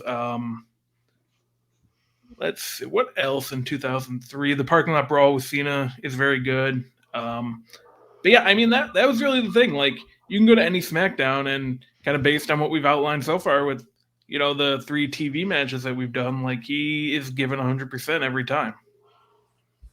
Yeah, I love it. Any others, fellas? Oracle, someone trying to roll you up? You looked frantically behind your shoulder there for a second. Someone decided to do the. I'm gonna rub my motorcycle up because my dick's small outside. Is that Mark Calloway? You rubbing up for his Unfortunately, podcast out there? I think someone may have to clip that in isolated form. I think, unfortunately. Yeah. All right. So for history's sake, I went back. The first Ring of Honor show was on February 23rd of 2002. That's where Eddie wrestled Super Crazy. And then the week after is when he did that double shot with IWA Mid-South, where it was he had the triple threat with himself, CM Punk, and Rey Mysterio. And in typical Ian fashion, I think 150 people were there. And then the night after is when he had the singles match with CM Punk, which LOL Phil, but one of the best documentaries that WWE's ever made in-house was their CM Punk Best in the World documentary, and he specifically calls out in that he's like, I thought I was good, and then I wrestled Eddie Guerrero and realized I wasn't, and he says he opened his eyes to a lot of things. Elsewhere, WrestleMania 17 with Test fucking ruled, and him and Eddie had really good chemistry. And they had a rematch on Sunday Night Heat the week after WrestleMania 17 that is also awesome. That's on YouTube. That's watch it with the Bulldog match. Do a little double feature for yourself as a treat. The WrestleMania 19 triple threat tag match. Chavo sucks, so it shows how good Eddie was that he was able to carry that whole tag team. Eddie and Chavo against Rhino and Redacted and Team Angle. Mm-hmm. The Tajiri stuff was a lot of fun. I wish there was a longer run they had, because who were like the 2 most awesome wrestlers ever, Eddie Guerrero and Tajiri, and they're a tag team, but they were only together for like 2 months or whatever. The ladder match they have with Team Angle is as fun as it is chaotic. It's it's not the greatest ladder match, but there's some serious like crazy shit that happens in it, both intentionally and unintentionally. RVD, the ladder match is the famous one. I've never been the biggest fan of that. I thought their Backlash match was really good that they had that year. Again, we're getting in the Nitro territory of like, if you see Eddie wrestle on TV, it's likely it's going to be good. Yeah. Like I said, 2000. Any match Eddie had in 2000. Him and S.A. Rios are doing like lucha shit on TV. And the Backlash match, where the payoff was that China got stripped down to her bra and panties by Lita. But the segment's pretty funny because of like Eddie's like, she's like really appalled that she's been stripped down, but Eddie's there like he's like turning flush in the face and kind of like licking his lips and stuff, and then she's like, "Oh, Eddie, it's obviously dumb wrestling bullshit, but it's funny." And because of their pairing, I don't know if any of y'all remember, one of the weapons on No Mercy was the bushel of roses that had the lead pipe in it. Yeah, and you could hit an opponent with that. It's a fantastic pairing. And I think someone brought it up earlier in this, in the chat about Eddie being injured. It wasn't in the 10-man tag. I think it was literally the SmackDown after he debuted. He dislocated his elbow. Eddie is technically a part of that because he manages them. And that is the hottest television wrestling match. It doesn't get hotter than that. It was Triple H, X-Pac, and the Radicals against Too Cool, Cactus Jack, and The Rock. And it was in Reunion Arena. And it was the big angle to bring Kane back to get after DX. You remember this, Oracle? Like, oh yes, and JR is completely out of his mind. Stephanie's on commentary too, weirdly enough. But yeah, and it's just it's classic JR too of like, ladies and gentlemen, it appears we've had a power outage before Kane comes out. And then Kane comes out. And well, first Paul Bear comes out. Big, red. Whatever. He's Paul Bear comes out first before the music hits, and he just kind of saunters out. And Jim Ross, Mark, that's Paul Bear. It's Paul Bear. But Eddie's there, and I think Eddie probably because he's psychotic, he's had his arm in a sling and takes a bump. That's from February or March 2000 Raw. Like that match is something to seek out and behold. But I need to watch that. Yeah, I've never seen it. So yeah, I mean, there's a lot. We're just going through 2003 right now, right? Yeah. Okay, yeah. So, I mean, there's a reason he had the rep he did at the time, and I'm not the biggest Eggs fan in the world, but yeah, when we did the Grin Along for 02, that match was better than I remember. SummerSlam 02, him and Edge, and I mean, most people regard that as like the thing that stamped Edge as a singles wrestler, right? As feud with Eddie. Yeah. Speaking of the segments we talked about and like the skits that they did, and also something that we never got because of the Austin walkout, but Eddie and Austin were supposed to have a match at King of the Ring 2002. Yep. Anderson Flair, didn't he? Instead? He did. Yeah. They have a skit in a bar where Eddie and Austin, that kind of starts their feud or whatever. Mm-hmm. And if you're a fan of both, you got to see it. It's hilarious. Oh my God. Did they ever have a match? They had one when Eddie was in. Do you remember when they reformed the the Radicals at the end of 2000? Yes. Yeah. So Austin wrestled Eddie on a SmackDown. It was like a couple minutes long. Damn, some of those Steve TV matches, I wish we could have just doubled the length, you know? Mm-hmm. When we did like a Regal one that was like 5 minutes long, it ruled, but it's like, God damn, man. That match, yeah. That's why when he turns heel, at least you get like, he has more real matches on TV at least, you know? Mm-hmm. So, yeah. These are genuine recommendations to me because I haven't seen a lot of this stuff. Any other matches, Oracle, from that first run to 2003, or are we good to move on, mate? I mean, honestly, any Eddie match is probably going to be good. Yeah. Yeah. Just incredibly watchable, right? Match. Yeah, he's so watchable from backstage skits to in ring, as we've discussed. So, all right, let's get to the most famous match of our lineup here. Act 3, Judgment Day, 2004, May 16th. I mean, I think, Alex, you tweeted this. I think we can pretty much confirm this to be this is the bloodiest match in WWE history. Yeah. In some circles, this is regarded. Oh, is there a contender? No. I was just gonna. I was personally disappointed that Oracle didn't chime in like, well, Pat Patterson and Sergeant Slaughter, the New York Street Fight. Right, that was a crazy Oracle impression, but nonetheless, in some circles, this is regarded as one of the greatest matches. Sound like a 1950s radio host. Indeed, one of the greatest matches in promotions history in some circles, and I may be in those circles. Honestly, I think this is a masterpiece.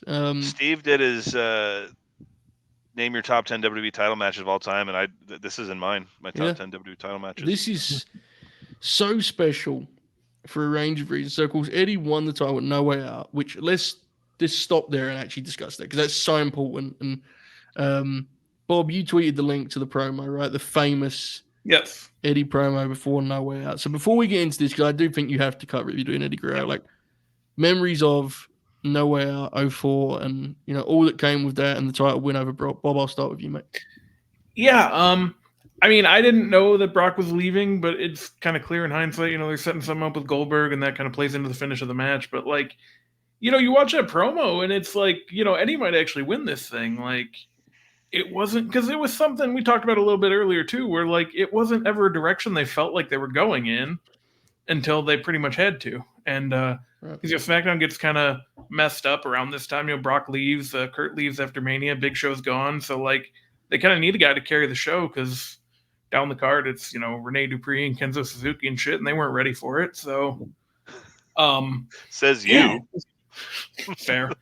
But yeah, and I think, the way he beat Brock too, and it being in the Cow Palace kind of adds a lot too, just kind of old historic building and just a tremendous week. The promo, like I said earlier, just go check that out if you've never seen it. And finally getting it. And it's like, we don't know how long this is going to last. Just kind of enjoy it. And like I said, he carried SmackDown for so long that year, which ended up putting a bunch of pressure on himself, unfortunately. And that's really the flip side of it. But yeah, he couldn't wait. In the end, he couldn't wait to lose that thing, right? But nonetheless, Oracle, anything you just like to discuss about No Way Out 04, which is like such an iconic moment, I had a copy of that physical media shout out. Oh yeah. Hell yeah. I have that one or not, if it's hidden somewhere in my folks' place or not. Because I transported many of those here now in Knoxville. When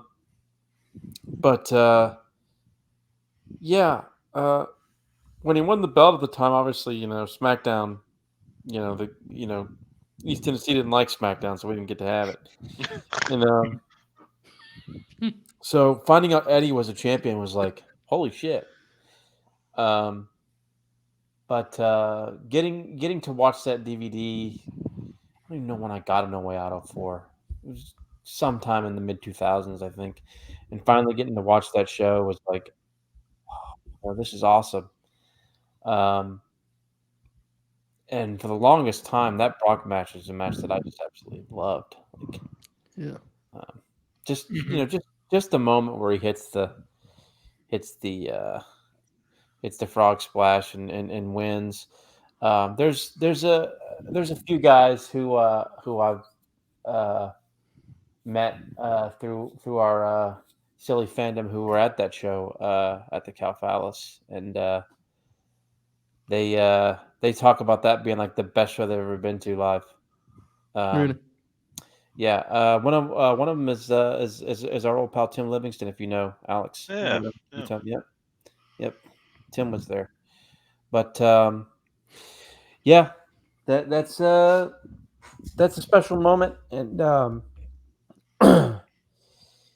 it was honestly surreal at the time. Mm-hmm. Because it was like, what? Like, because even though I was like a fifth grader, I mean, I had like an older brother and stuff who was like in the message boards or whatever. Like, so like I had the idea of like, I was just getting to the point where like they should push these guys. I know it's annoying. Like, what 11-year-old is doing that, but I definitely kind of was.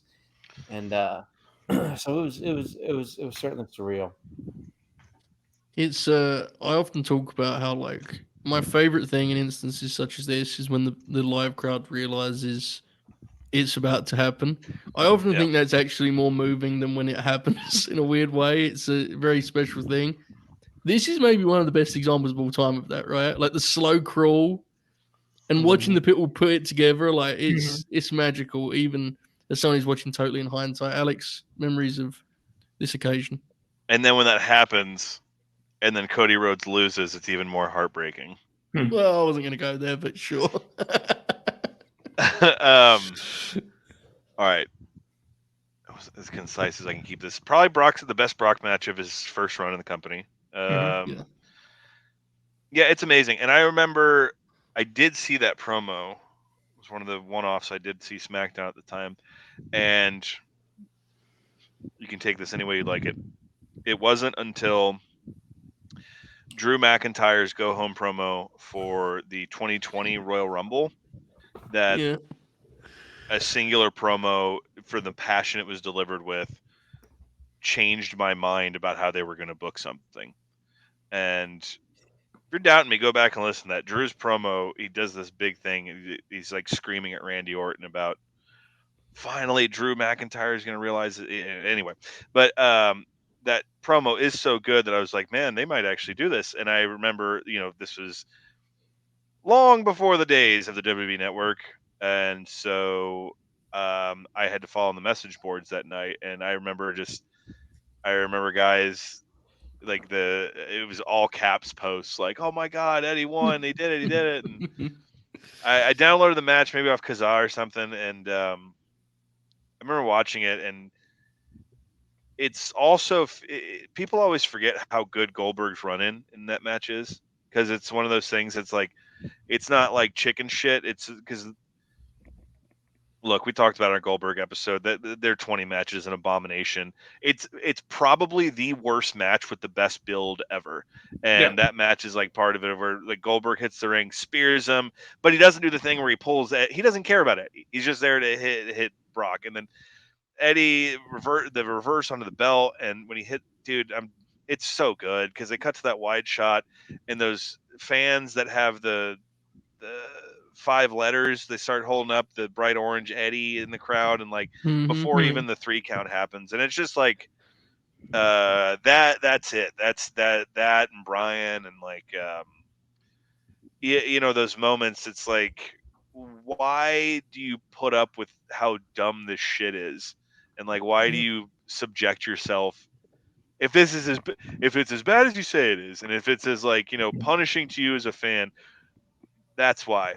Eddie Guerrero winning the world title, that's why. Like, that's why you put up with it, because like, and the people we're talking to right now know exactly what I'm saying. But like, if someone who didn't, this is why I would explain it to them. It's like the feeling that creates is not equal to anything else that like I can experience like in any kind of like environment. So that's why I keep with it, and that it's one of those just like all-time great moments. And what we know now, it was somewhat of like an albatross that went around his neck, because and I appreciate how seriously he took it after that. But I mean, there for a while, house show numbers and shit went up because people like Brock was beyond. You think Brock phones it in now? You should have seen what he was doing. He was fucking 25. Like, it's interesting. That's one of like the top WF moments ever, was when Eddie won the title. Yeah, absolutely. I think you were right. It's Eddie winning the belt, Brian winning the belt, and it's probably Alexa and Nikki winning the tag straps, right? Probably. Thank you. They're like the big 3. Yeah. When they won the tag belts at Mania 36, I think that was the beginning to heal after COVID. Yeah. It was very special. JBL on commentary, but nonetheless, it's another show for a different day. I just realized we we're at 150 and I hadn't hit my spot yet, so I had to quickly squeeze that in. Okay, the issue with all of this was that Eddie had no heels to work with unless he was going to work with Rene Dupree and Kenzo Suzuki. So they made something of Bradshaw, and he became JBL for obviously, which is now the thing he's known for. But he has often talked about how it was a shaky start here. The first couple of weeks when he was doing it, he talks about how, and he always credits Eddie, and more specifically, he credits that angle when Eddie's one of the most insane WF angles of all time, a classic angle, legitimately, when they do the house show deal with Eddie's mother having a heart attack, and So I was saying Bradshaw about has the, fucking Carney family. Yeah.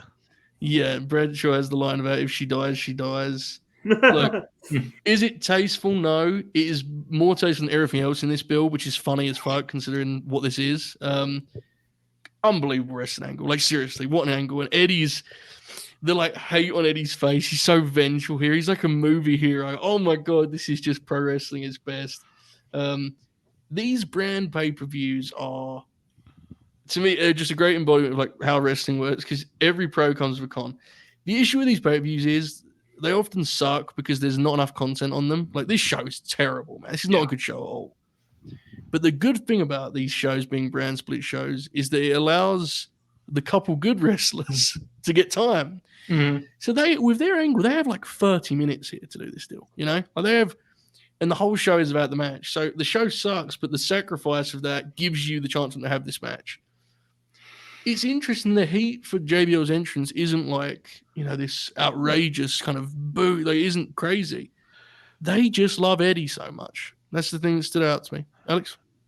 Okay, so one thing here I need to call out. I assume we all watch this on Peacock or the network. They've cut something, haven't they? They cut something Bro. significant. I'm so glad you. I thought I was just losing my mind. Please go. Okay, explain this, because I thought I was Okay. losing my mind. Because I do have the DVD. This was a must own. I remember going to Best Buy in San Marcos to buying this, but just for this match specifically. And even though they give the TV MA rating at the beginning, they're like, "What you're about to see does not reflect the Yeah. corporate view." Okay, so JBL gets in the ring, and I'm gonna paraphrase and try not to make it as bad as Michael, but like he gets in the ring, and he basically he starts off by saying this will be in English, so please turn to your closest Yeah. speaking bilingual. And I remember the gist of what he says is he hits it. He's like, I'm going to take that WWE title from Eddie Guerrero, and with that, all of his riches. So when you leave tonight, be sure to save a spot on the raft home to that third world you call Mexico for Eddie Guerrero. And so at that Yeah. point, the crowd does not like It JBL changes so it. much. Yes. Yeah. But during his So I entrance, you're was- right. Okay, so if I get, and not meaning to steal your heat, Joe, here, No, you're but good. like, You're good. I remember specifically my personal sentiment was like fucking Bradshaw from the APA going Yeah. into this, and I remember like the whole thing, all the message boards, no DQ and all that I was on back in the day in high school. Like, they're like, this is so bad and this is so transparent. Like, they're just giving him the cheap racist gimmick, and it's like, is SmackDown really this deprived? And if we're being honest, dude, Bradshaw is lucky this match exists, because this solidified, like, this made Yeah, people this changed believe his he's the life. main Yeah. eventer. But He yeah, would agree with that. Like, 100%. Yeah. so, but going back to you, just going into this, everyone was like, what the fuck? So like, Right. he didn't have what they perceived as the heat going into it, so he cut this horrendously racist promo beforehand. Right. It's because I was writing my review for this, which I post those like the day after the grappler, and I was really typing because I've seen this, but last time I watched this, the promo was in, and I was typing. There's not much heat for his entrance, but he does the promo, and it's just not there. I was like, oh, Yeah. I guess. But either way, the truth is, and I don't mean this to discredit JBL's performance because he's actually great in this match, but the reality is, all of the cheap heat is like secondary to it. They just love Eddie, you know? Oh, yeah. Like, and that's what makes this True match championship, so powerful. like a champion's entrance when he Oh. comes out. Yeah. It's unbelievable, man. Just the vibe for this. And they go into this shine that is like the least WWF babyface shine ever, where Eddie is just punching him and throwing him around and chasing him. And it isn't pretty. It's just totally vengeful and hateful. And JBL is so pathetic as a heel here, you know? Like, Yeah. he's immediately running away and bowing. And like, look, JBL has his many, many faults. I'm not here to put him over as Ric Flair inside the ropes by any means, but like, too many heels, especially with his frame, would never be down to play the role he plays here. Mhm. He's genuinely like perfect. There's nothing redeeming about him when he's getting beat up here. He's not valiant or brave. He runs away, And Eddie is just like relishing this. And at one point, they even like build up to he's like talking shit and he throws one right hand and JBL bumps for it. It's like Memphis with Lawler. This thing is special. I'll get into more of it as we go, but I'll pass the ball because I've been dribbling long enough. Bobby, what did you make of this revisiting, mate? Yeah, I mean, kind of like you said, like, Eddie just has this intensity the whole time where, he's not just getting in the ring and locking up right away. He's out there to kick his ass. And it kind of continues through the finish, honestly, when he just, whacks him with the title, doesn't care about getting disqualified. And, yeah, not really laid out like a match that we've seen too often, especially for the length they got. And, a lot of people remember it, obviously, for the chair shot and subsequent Eddie almost bleeding out. And I get that, but, like, there's like 25 minutes of other stuff here too that I think is really worth revisiting if you haven't seen it in a while, and just great stuff all around. Like I said, they just it feels like a fight. The second ref bump after the second ref comes out, I don't know, I don't like that, but like that's kind of a minor thing in the grand scheme of the match. It ruled, man. Yeah, I think it's a good point that it's more than just the chair shot. You have the cut off on the steps, and then JBL does this like immediate shift from complete coward to being like a spiteful, villain. As soon as he sees an opening, he seizes upon it, and it's great. The only thing I would say is John is not the most electric when he's like in complete control of the match, and that bear hug he grabs in the middle is not, not the tightest thing I've ever seen. That other than that though, like you're right, man. This thing's great before the blood. My goodness. The Oracle of Wrestling. This is a match made for your grin, I feel. What did you make of it on the latest viewing, mate? Oh yeah, I mean it's just it's fucking amazing, man. Like I don't. The match is good before the blood, but like, man, when Eddie does that shit where he literally tries to scalp himself, I guess, or something. Good Lord. Yeah. And his comebacks. Oh my god. That comeback that he makes where he's covered in blood is the most badass fucking thing you will ever see in wrestling ever. Because when he starts doing the Latino heat shake and shimmy, and he's people like come fucking, up. Oh. Yeah. Dude, goosebumps, man. He's fucking the crowd is like coming alive and like I feel like everybody in the building is like, this is fucking sickish. Like this is fucking badass. Like, and he's like tearing into JBL, and like JBL, to his credit, does so well when he sees Eddie. Just like he looks like it's like a monster that you can't kill, or what I mean. It's like obviously, obviously the Eddie's the babyface here, but like, no, you're right though. Yeah, he's an ass kicker. It's like JBL goes into immediate fear. He's such a like, pussy. Oh it's shit! awesome. This guy's pissed, and he's gonna kick my ass, and like.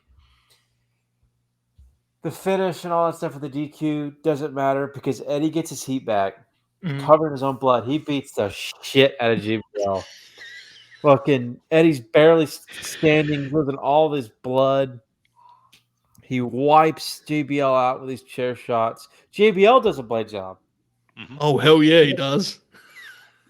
Eddie hits the frog splash. I mean, like, man, I'm telling you, Eddie's like. I don't even know if I want to call it selling. I mean, he was out there literally bleeding out. But that comeback spot is legitimately one of the best moments in the history of WWE.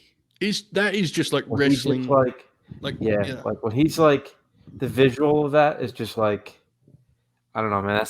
I think it's Eddie's magnum opus, that performance. Like, I would agree. I think his magnum opus as far as a character and like, overall in his career is actually his last year, the year he dies, 05. I thought he was the best wrestler in like the entire company, not close. Yeah. But in terms of like in a singular performance in the ring, that's his best ever. When he's literally like bleeding to death and he just like gets fed up with the bullying and the horse shit from JBL and fucking comes back and starts making his comeback, man. That's all I got to say about that. Like, there ain't nothing. I don't know if there's anything in like there's a very select few things maybe in the history of the Fed that's like equal to that in terms of just like And badassery. part of that is this match is it's striking how like non WWF this match is. This feels like something from the territories transported to 2004. And I don't even mean that as a criticism of WWF because it doesn't feel like anything from this time. Like it's so old school and so rooted in like the storytelling of yesteryear. It's such a unique classic of this era. Like one other thing too is before I pass to you, Alex, is like the blood is obviously. I mean, it's astonishing. It's ridiculous. One of the weird coincidences of it that makes it so much more horrifying is the fact that the announcers get their sound taken out. Yeah. And it's a total thing that like it just happens, right? Like he throws them over the desk and knocks their shit out and they lose sound. So you have this bizarre like 15 seconds of audio where it goes real quiet and then bang, there's like a gun going off with the chair. And it allows you to hear the crowd's reaction to when Eddie comes up. Yes. And they gasp and the blood. I mean, it's graphic to say the least. God almighty, what a match, Alex. Good Lord. Tell them about it. Let me talk to you. Yeah. Yeah. That other replay, people have tried to like Zapruder film it. It looks like he fell when he was trying to like, Yeah. and then just like went into it. And I mean, pro wrestling's real, so he was, and Eddie made sure everyone knew it that night. But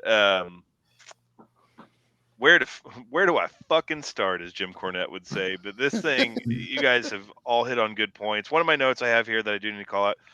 It's the only match in which it features this that I always loved about Eddie. It was one of his moves in No Mercy.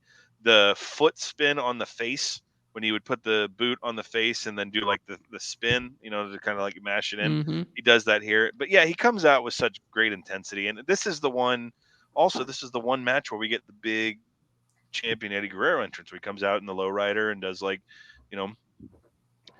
Vince never thought you were a star unless you drove a vehicle. That's been proven. And so like Eddie came out here and Staples Center, big arena, and like the entrance he gets, he's a champion. And yeah, it's funny, especially what we know now. It was funny then, and it's funny now that JBL is in one of the best Fed matches ever. And his like retreating is so good here in the beginning, but then when he gets to the upper hand, he slows it way down with those headlocks and whatnot. We do get that awesome sequence where Eddie tries to do the slingshot, but JBL catches him and gives him the fall away on the outside. Yep. And Michael Cole has to spend 90 seconds explaining how it's a slim covering over concrete, Taz. Nothing, Cole. There is an awesome spot too where it looks like the idea was JBL was going to shoot him off the ropes and Eddie was going to do that Sabu thing where he hits your back with his and then flips over, and Eddie didn't get enough momentum, so he just takes like a reverse backdrop. It looks awesome. Like it does. Eddie's punches are great. The first ref bump is so ingenuitive and kind of like ingenious and something you hadn't seen before, of like, because usually the ref's like in the way of something, or someone ducks and the ref gets hit or something like that, whereas Eddie just goes to hit the ropes and the ref's in the wrong place and gets hit. And I think that's like that's what would really happen in a situation like that, if the UFC had ropes you could hit, I'm sure fucking Dan Murgliata would have been mowed over several times by now. So they go to the outside and the chair shot is just fucking glorious. And yeah, we've talked about the blood and going back to some of the responses, there seemed to be this, I've never seen it, but the common response was Cena and JBL last man standing. That's Vince and Taker. Vince bled a gusher in that one. Austin and Brett, obviously Brett didn't, but Steve, Jesus, Brett in his own right, that Davey Boy match, he bleeds all over the place. But in this one specifically, it's so deep, and when he pulls him up on the mat there, it's like that fucking Halloween 2 blood of like, it looks fake because there's so much of it. And when he's getting hit and he's like leaning on the guardrail, you can see it like going on the guardrail and on the mat. And the biggest compliment I can give to Bradshaw on this also is, and I'm sure some people could take offense to, a lot of times in a situation like this, especially today, if this happened and a guy got cut too deep, the other guy would try to do all he could to like protect him.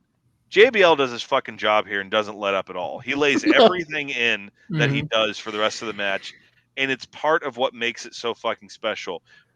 This dude is like bleeding out in his hands, and he tries to powerbomb him through the ring. Brother, Like, he's merciless. The clothesline from hell, Oh, where his arm is just red afterwards. it like mists, like the blood like mists off of it, and that's part of what makes it so special. And I think if I can fucking couch psychiatry this shit, or psychologist, like you have to think like in Bradshaw's mind, in some aspect, he's like, I'm never getting this again. I have to do all I can to make the most of this moment. And so for sure. in the fucking sleeper, where it's just like fucking ribboning off of his body onto Bradshaw's arm and everything, it's so good. But the comeback, one, the comeback's great, but two, y'all have already talked about that, but I remember 2004 watching this, as same as in 2023. The counter of the fall away slam into the tornado DDT, so simple, but just chef's kiss. And yeah, when Eddie's like working that comeback, like when he's just, he's hulking up, but it's in a way that, like, brother, Terry never ran the razor like that. And he's doing that thing where it takes a minute to register, and then it takes another minute to register with the crowd when he starts like shimmying his shoulders and the crowd gets behind it. And we're talking about how great this is, and the biggest thing that, like, it's a DQ finish of a pay-per-view, but like no one cares. And also, to Eddie's credit, when the DQ comes, belt shots are usually universally terrible. I push it into you. Eddie fucking tomahawks this thing on Bradshaw's head, dude. It's so fucking good the way he just kind of hammers down with it. And then, I mean, Eddie, the chair shot heard around the world, but John there takes two hellacious chair shots himself. He gets his money worth. Yeah, and he's kind of begging off, and he gets that other one, and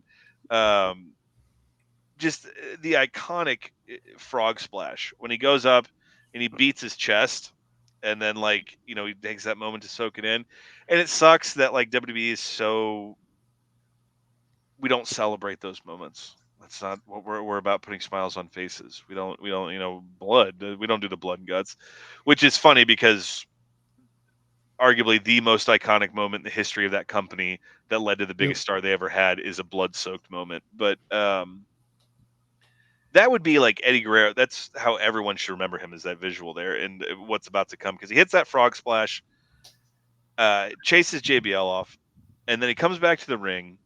And for a company, it's hard to say right now because Triple H has only been in charge for so long, but like Vince McMahon and the way he ran his operations for decades, obsessed with he lost, but he actually won. And like, you think about the amount of times that just fell flat on its face and didn't work. This is an example of that really working. Eddie Guerrero lost the match, but he beat the shit out of this dude and got vindication for the shit this guy did to him. And the biggest, like, I love it so much because it's so rare, and I can't think of a time off the top of my head it happened again. DQ finish, crowd shits on it.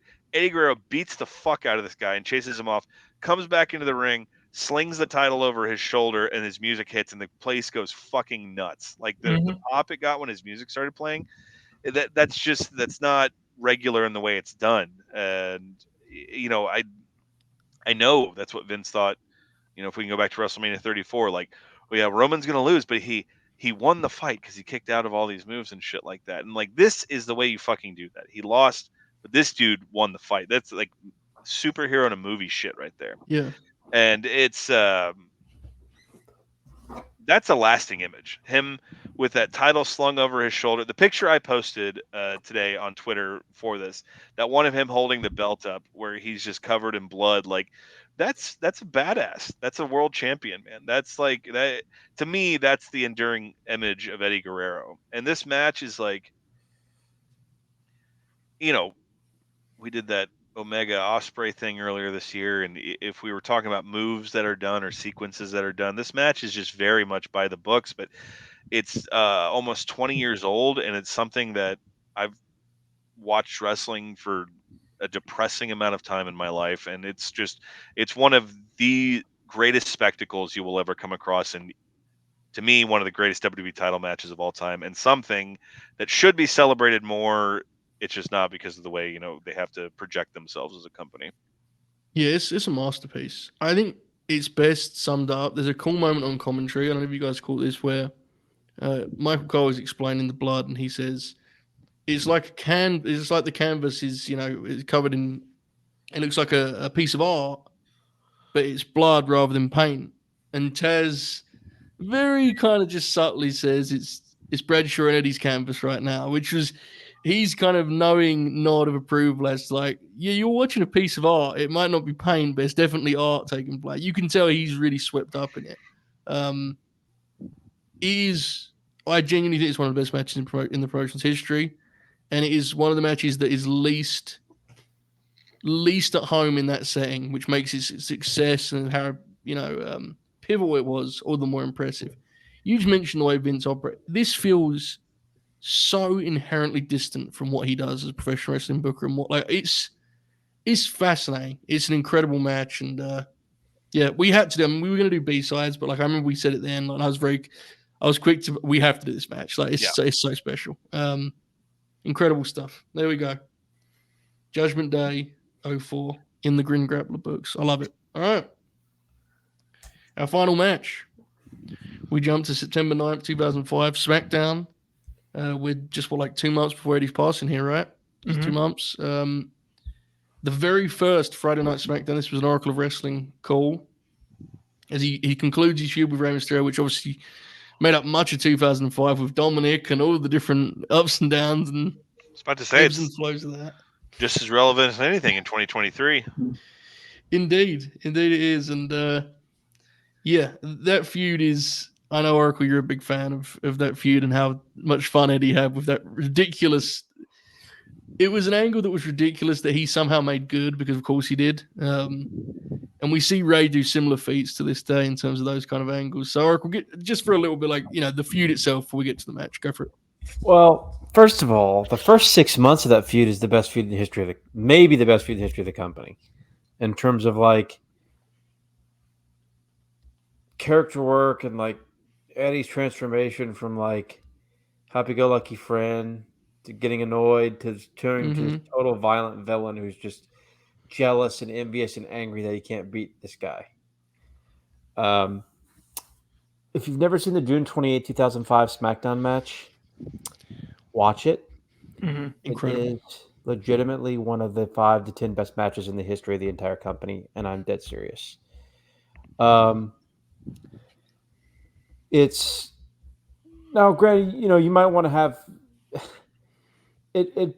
It feels much more that way when you watch the other matches and segments building up to it. Mm-hmm. Legitimately that good. After that match where Eddie beats Ray again, we get to the Dominic part of the story where the silliness, where it becomes just ridiculous, but Eddie's so good in it. The playground scene is just one of the more incredible things you'll ever see, just because Eddie's just 110% into it. The ladder match is fun. I don't even know. I can't remember much about the Grand American Bash match, but I remember the ladder match because it's SummerSlam, so we got the big 4 shows, and Ray does a fucking springboard seated senton with Eddie holding the ladder. Yep. And yeah, that match is scary, man.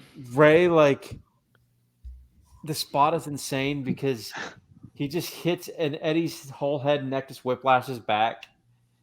As he hits. Where the fuck was Vicky? Oh God, I forgot about that. Yeah, that thing gets messy as hell, man. It's yeah. Let's okay, Oracle, give me this. On paper, a ladder match for the custody of a child. Russo was ghostwriting for the company at that time. very, very well could be. Very well could be the case. But yeah, this is one of the all-time great feuds in the history of the company. Just incredible stuff. And of course, it ends up just kind of being a little bit more serious to at the very end here with this cage match. Yeah. And unfortunately, the promo's not on this episode of SmackDown; it's on the previous one. But Eddie cuts a promo, previous week's SmackDown. That is probably his best promo ever, covering the whole feud and just everything up before this match. And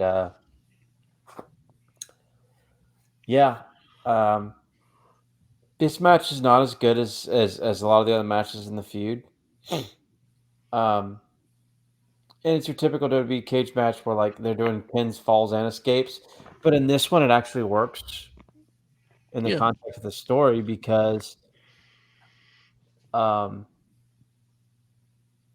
Eddie has not beaten Ray, and obviously, when we get to the finish, Right. he decides he wants to pin him, which is a great finish. Yes, an awesome finish. Early on, my favorite spot early on is when Ray tries to hit the 619 and he can't in the cage, and Eddie kind of shakes the cobwebs and realizes it, and he goes, Brother, "What's wrong, Ray?" The way that Ray sells that, like he's never seen a cage before, is so funny. He takes like a step back, like, "Whoa, what's going on here?"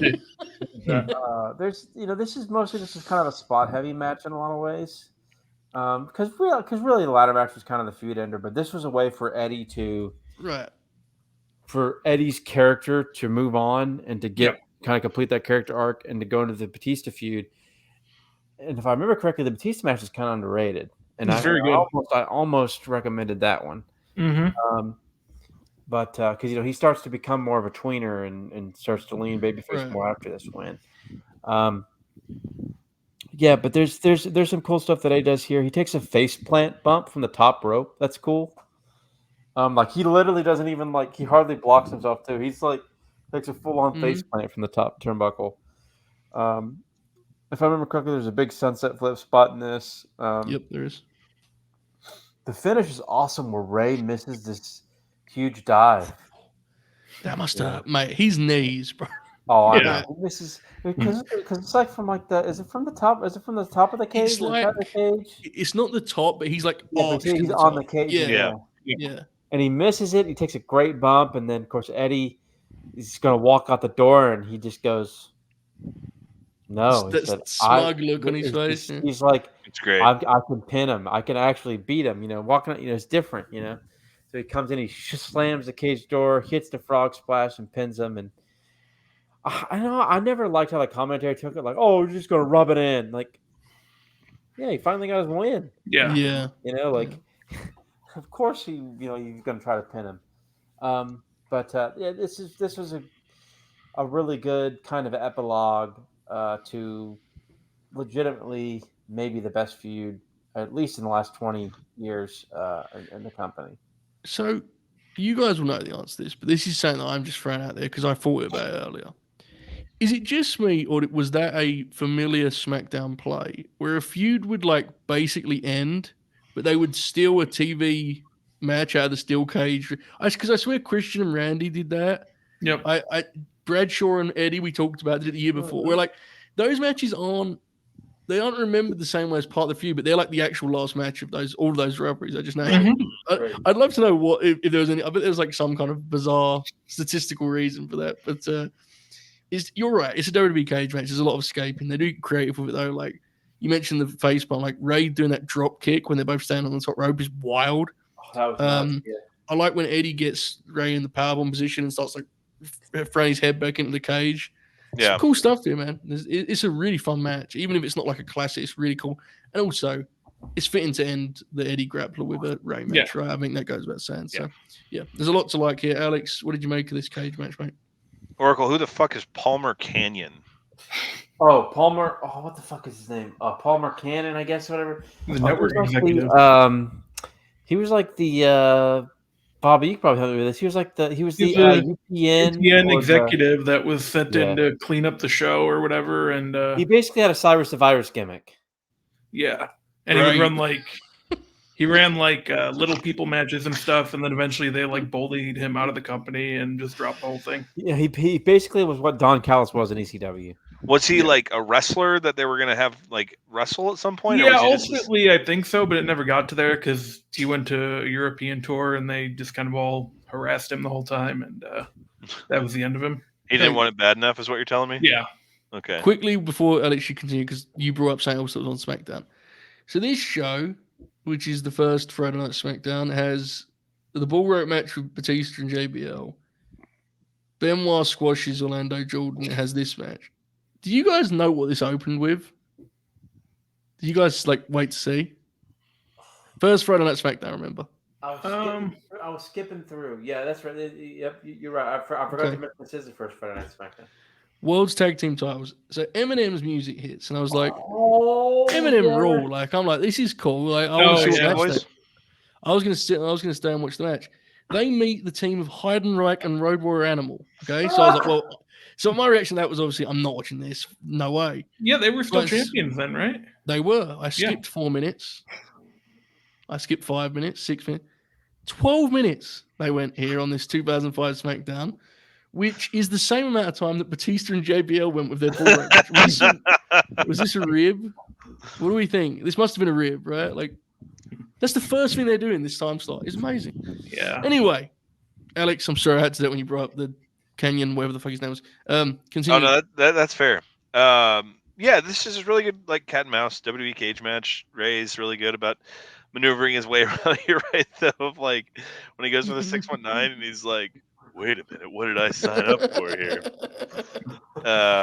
There is really good use of the cage throughout. We get that big Rana and the splash, and yeah, I mean, and what Oracle talked about is all there. It's a really great television cage match, and then also the thing of Eddie winning here and the commentary have to rub it in. It's just Vince and I mean wrestling in general, because you never want the bad guy to win in the end, but the idea of the bad guy winning the feud in a way that's in this specific to this match clean.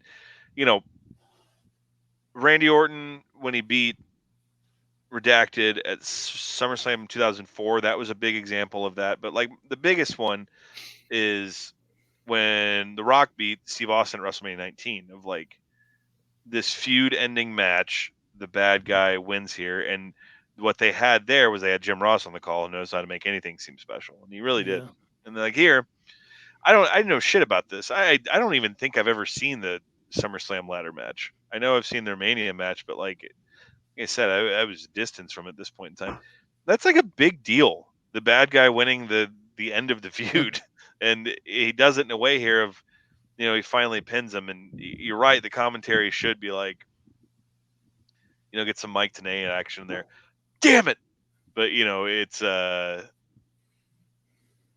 really one. It's a good way to end this on a Eddie Ray note, but then two of that kind of career rejuvenation he did there, where he became a bad guy once again, and it looked like he was turning into that. I do remember, I have seen the Batista match, and it looked like he was turning into that tweener, because that pay-per-view ended with him behind Batista's back, kind of snickering or something. I've seen it once. In steel, but it was wearing it on his sleeve type of thing, and they were really leaning into the lie, cheat, and steal stuff, and he was fucking with Batista and the whole feud and stuff like that. Yeah. Mm-hmm. So I think it's a card that's not played often. So when you go back or it happens in real time, it means a lot more when a bad guy wins a feud, and in a way that actually matters, like this does. So seal of approval on this. Ray's work from this time period varies wildly as far as my hot and cold meter, but I thought this was really good, and a really thought-provoking and interesting note to end on. Yeah, it does have to be. We do this a lot, but seriously, this is this is over 18 years ago. Eddie passed in 2005, and Ray is still that good. Mhm. Like, and that it's just you can't help but think it when you watch something like this. Like Yeah. they could put Ray in there with like most of their heels in a cage match on Friday, and I'd watch SmackDown to watch it in 2023. Like, it's staggering. And the reason I bring that up is because we talked on the Kevin episode about like how him and Sammy are. They're maybe the league leaders in terms of like wrestling soulmates, right? Like they're just always running alongside each other. Eddie and Ray are absolutely wrestling soulmates. Those two dudes just made magic together, and in very different ways, as we've kind of discussed here. So I think it was the right note to end on, and it is staggering. Like we saw, was it now 4 or 5 years ago when Ray locked up with Andrade, and you could see he was excited by the idea of trying to recreate some of the stuff that he did with Eddie. And famously, I love those matches by the way, but famously, they couldn't nail the Havoc DDT. Do you remember this, Oracle? They tried to do it on a couple of occasions, like the backflip DDT from Havoc with Eddie and Ray, and him and Andrade couldn't nail it, even though their chemistry was pristine. Because look, that was Eddie and Ray's thing, and I think there's something kind of romantic to that. So yeah, There's I think it was the right note to him. I think it's the Joe Kobashi show. It was either that or around that point in time, Jack Evans and Homicide tried to do that. And Jack Evans just fucking lands on Homicide. He does the backflip and lands on his head. It's great. Of course. Tremendous stuff. All right. Other matches to call out from this last couple of years here when Eddie is really solidified as like a top guy in the industry. What do we reckon, fellas? What is Bob Oracle? Yep. What is the angle match? What is the angle match? I was going to ask the same thing. April 2005. Yeah, the SmackDown one. TV, yeah. Yeah, that's the one I was at, which was awesome. My first WWF show. God. Yeah, it's a hell of a match. They got like 25 minutes of main event. I think Dave gave it like 4 1/4, which in 2005 still meant something. Whoa. Jeez. But yeah, that's Where's the the one to check out. lie? Like, the Mania 20 match is fine. It just kind of gets lost everything else in that show. And yeah, definitely the SmackDown one. Yeah. Mania What was 20 their is one of other those pipe back when we match? thought a show going 4 hours was too long. God bless. What was their other pape match, Kurt and Eddie? Did they have another pay-per-view match? We had a couple. SummerSlam. There's 04. one. SummerSlam. This popped me huge. This is getting throughout the show from him. I'm sorry, but Kurt did a thing where he was asked which of his matches he thinks were 5-star matches. And like, before I go any further, Kurt does not care about the Meltzer thing. People just ask him about it. So he was just answering. So this is love to Kurt. And he named that match. And I looked it up and Dave gave it like 3.5. And I like popped huge at the idea of Kurt thinking it was a 5-er. Like just the idea of it rules, like Kurt getting the Observer. Like, well, hold on. It is good. I watched that a couple years ago. I can't remember off the top of my head. It works like a very specific, like there's an idea behind it. It might be Right. like a specific limb or something, but like yeah, it's good. Yeah. Okay. So there's the angles. Obviously, Brock from Nowhere. We mentioned a lot. Mhm. All the Ray stuff. What The is rest of the JBL stuff too. The cage match with JBL. Yeah, that stuff too. I like their bull rope match too. The finish is very cool. Mm-hmm. Those matches are hard, but I like it too. Yeah. Absolutely. What is there was one match that was like a 4-way or like a triple threat or something. Armageddon 04. JBL, Taker, Booker, and Eddie. That match is good. That's Yes, the it's very only good. time Taker and Eddie faced off, and they have like that one sequence in the match that's like Yep. fire. Yeah. Mhm. And then I had to look this up. His last match was Ken Kennedy, Yes. but didn't he wrestle Jimmy Jacobs on like a SmackDown, like it squashed him like a few weeks? Yeah, before it he was passed? after he turned on Ray. He beat the shit out of Jimmy Jacobs. Okay, I remember like towards the end of his time, he wrestled Jimmy Jacobs for whatever reason. Mhm. I'm sure there's a few people who'd like to beat the shit out of Jimmy Jacobs. Well, not wrong. In this one, he had obviously the famous I'm your Poppy" shirt. I Mhm. think it was the one he had before this. That's one of my all-time regrets of not buying the GTA Latino Heat shirt. Oh, where yeah. It was like the Eddie Guerrero and the GTA font. It was fucking Mhm. fantastic. Yeah. You bring out that shirt is now like that's Rhea's shirt now, right? Mhm. Does she have the I'm Your Mommy one? Does she have that one? Yep. Mhm. Good. I like the bit where Dom wears all her merch. By the way, it's good. That's good professional wrestling. That Good was stuff. That was the rule of the clique. You can wear any gimmick shirt, but as long as it's I not like your how own. I like how they've gotten to the point now where like Rhea's now growing the mullet to match Dom's mullet. Yeah, they're Mhm. fucking beasts. That, by the way, that is a cool, like legitimately. One of the only comparisons you can make for their dynamic, while it isn't the same, is Eddie and China, which is very funny considering how those things like overlap and such. Good bit. All right. And also got to give credit. That thing where Dom in canon still only acknowledges Eddie as Yes. his father. That's fucking fantastic. Yeah, it's awesome. Okay. Before we go any further, I want to note that this next month's grapplers, we've got some obvious ones, but we've also got some of the funniest names that I've ever typed down for this Hell series. yeah. Before we do that, final thoughts, Bob, Eddie Guerrero's legacy. Anything you'd like to add, mate? Anything you'd like, close with? Yeah, again, I think, we covered a lot of ground tonight. It's crazy that this was over a 10-year span, and that's it. And that's basically like what his American television career was.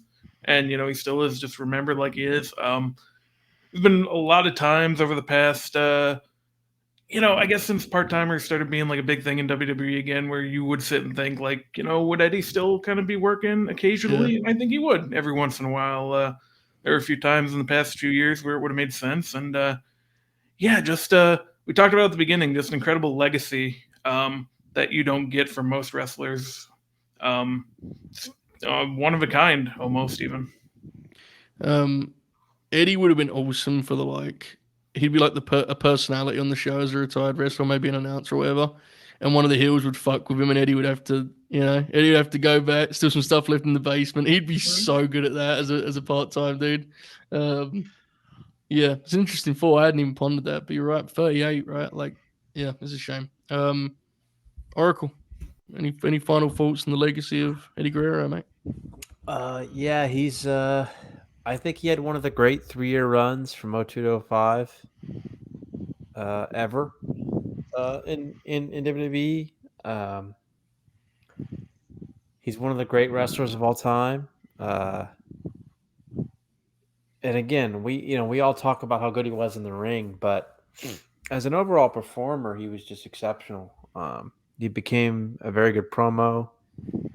He was always entertaining. But he had all of it. More so than a lot of his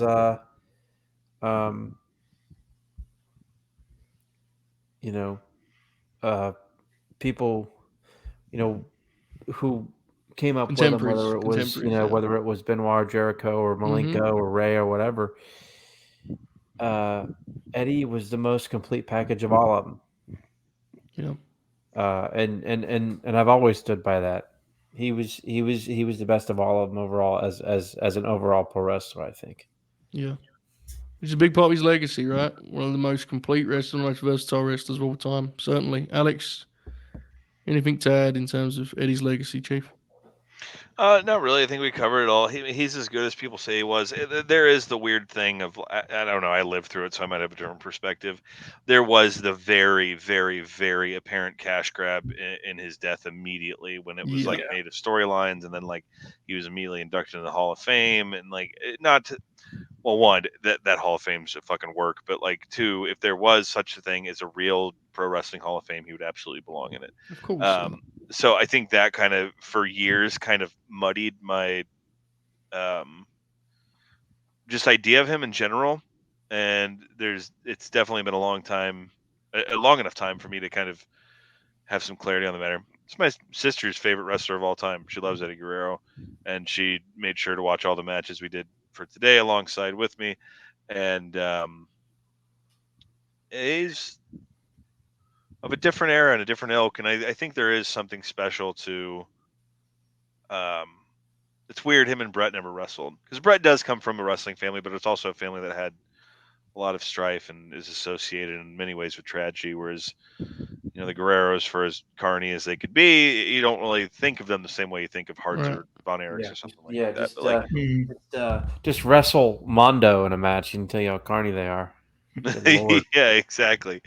But the reason I bring up Brett is because it seems like both him and Eddie, even in a world of bullshit, tried hard to be decent men and it's and that's always really hard to come by in wrestling. And so I think it's for how good he was, and from not knowing the man but knowing his legacy and just kind of everything I can about him, it seems like he tried to be as good of a person as he was a wrestler, and that's extraordinarily rare when you're dealing with that industry. So he's someone that rightfully deserves to be celebrated, and you know, he's in that rarefied air we said at the beginning of the episode. He's a sacred cow, man. Ain't no one fucking with Eddie. So Yeah. it's and it's earned, as we over the past 2 hours have talked about. He's earned his stripes, and he's earned his merit in the wacky world of pro wrestling.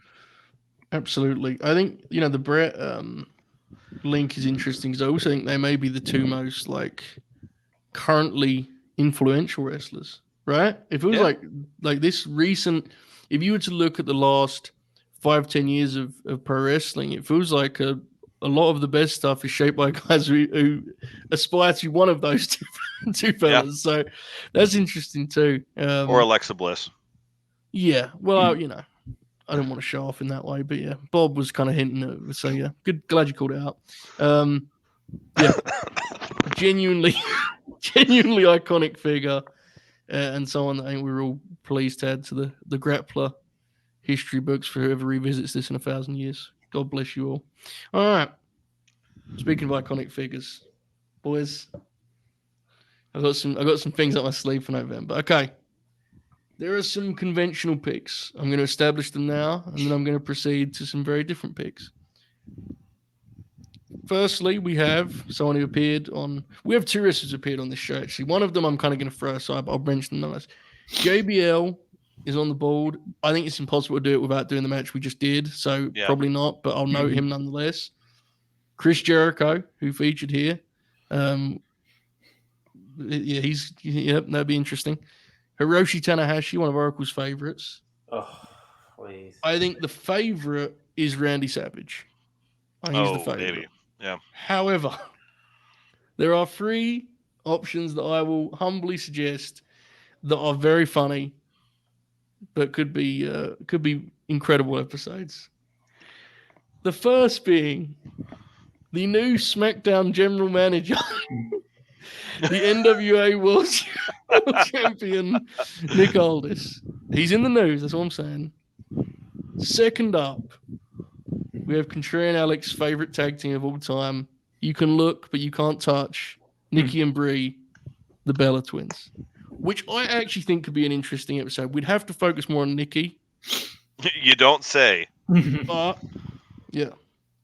And finally, in an episode that, as someone who's watched his entire career, I genuinely don't know how he'd get more than 3 matches, but I have to note it nonetheless.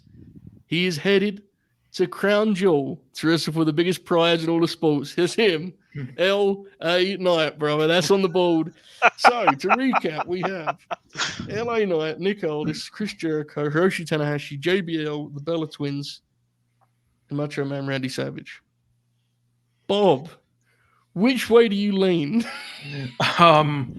Probably Savage, to be honest with you. But if we don't want to do 2 heavy hitters in a row, then there's room for discussion. I think the problem with Jericho is he might watch it and kick the shit out of us, which would be very scary. You would whoop his ass, bro. Yeah, it's true. Just watch out for the Judas effect. Just duck, and you'll be all right. True. But yeah, I would go with Randy. But fucking hidden blade. Worse than Billy Ostrich ever could. Hidden blade is crazy. I think Savage is the right pick. Oracle, do you co-sign, or do you want to get crazy with it? Savage is who we should be doing. Yes. I want to do Savage, although I honestly wouldn't be totally opposed to the Bellas, but Savage is the pick. I think Bellas are actually the second one, yeah. Savage, Alex, you in? Co-sign? Yeah, I thought y'all might go full fucking pervert on me and start talking about Jericho, but yeah, it's Savage with Bellas being my 1B would be the pick. The thing with Jericho is and I said in the same episode for a while, he was my guy, but that third act would just get too Jericho's first and second act would be awesome, but honestly, his third act would just be we could easily come up with 3 acts that pop us. Jericho is awesome. It's just right now, does anyone really want to do that? Like, let's say we're doing a couple. When Chris is done in a couple of years and the dust settles, you can circle back on things like that. Yeah. Yeah, it is what it is. All right. Okay. Randy Savage is. Are we sure we're not doing LA Night? Just to be clear, because are you sure you don't want to watch like an Impact main event with Austin Aries or something? Brother, by the time I've seen enough 2.25-star matches in my lifetime. I'm not doing that. by the time we're back here, he's gonna be fucking dead in the mud after counting the lights in Saudi Arabia. So I'm looking at the other way. I'm thinking by the time we do this stream, he's gonna be the world. He's gonna be on Kimmel and Fallon, bro. He's gonna be the world's champ. We'll do. I'm locking it in now. We will do LA Night in 2033. We got you covered, folks. Mm-hmm. Savage, hang in there. Man, Savage to me is legitimately one of the top 5 like to ever do it with everything factored in. So that's that's going to be hard to narrow down. Because of my fucking OCD, I'm already like I've begun fantasy booking the Bella ones in my head, and so I need to stop this right now because I'm trying to think of what the Bella matches would be. Very fair. Yeah, when I was like thinking about it in my head, I was like, I guess we could do it like the Briscoes one, and I stopped myself and was like, that was a crazy sentence I just pondered. Brother, Savage, okay, you brought up the Briscoes earlier. Yes. I can't. That Nitro match, I was like, can you imagine fucking Jay and Mark and Barbarian and Mane going at it, dude? Brother. As I have that thought a lot about. Anytime I see a cool tag team, I think about Jay and Mark, honestly. Yeah, absolutely, Bussy I'm with you. Fuck, they actually did wrestle. That joke didn't work. Absolutely did. I think they won too. Cut that. Cut. Yep. So there it is, Randy Savage. I think we'll do.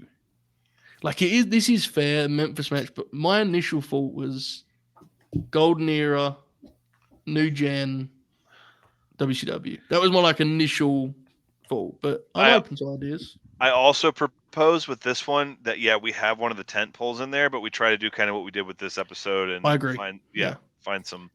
Because my favorite match of all time is Warrior Savage from WrestleMania 7, but that match has been covered to absolute death. So it's like it has, but it may be if it's your favorite of all time, I think we should do it.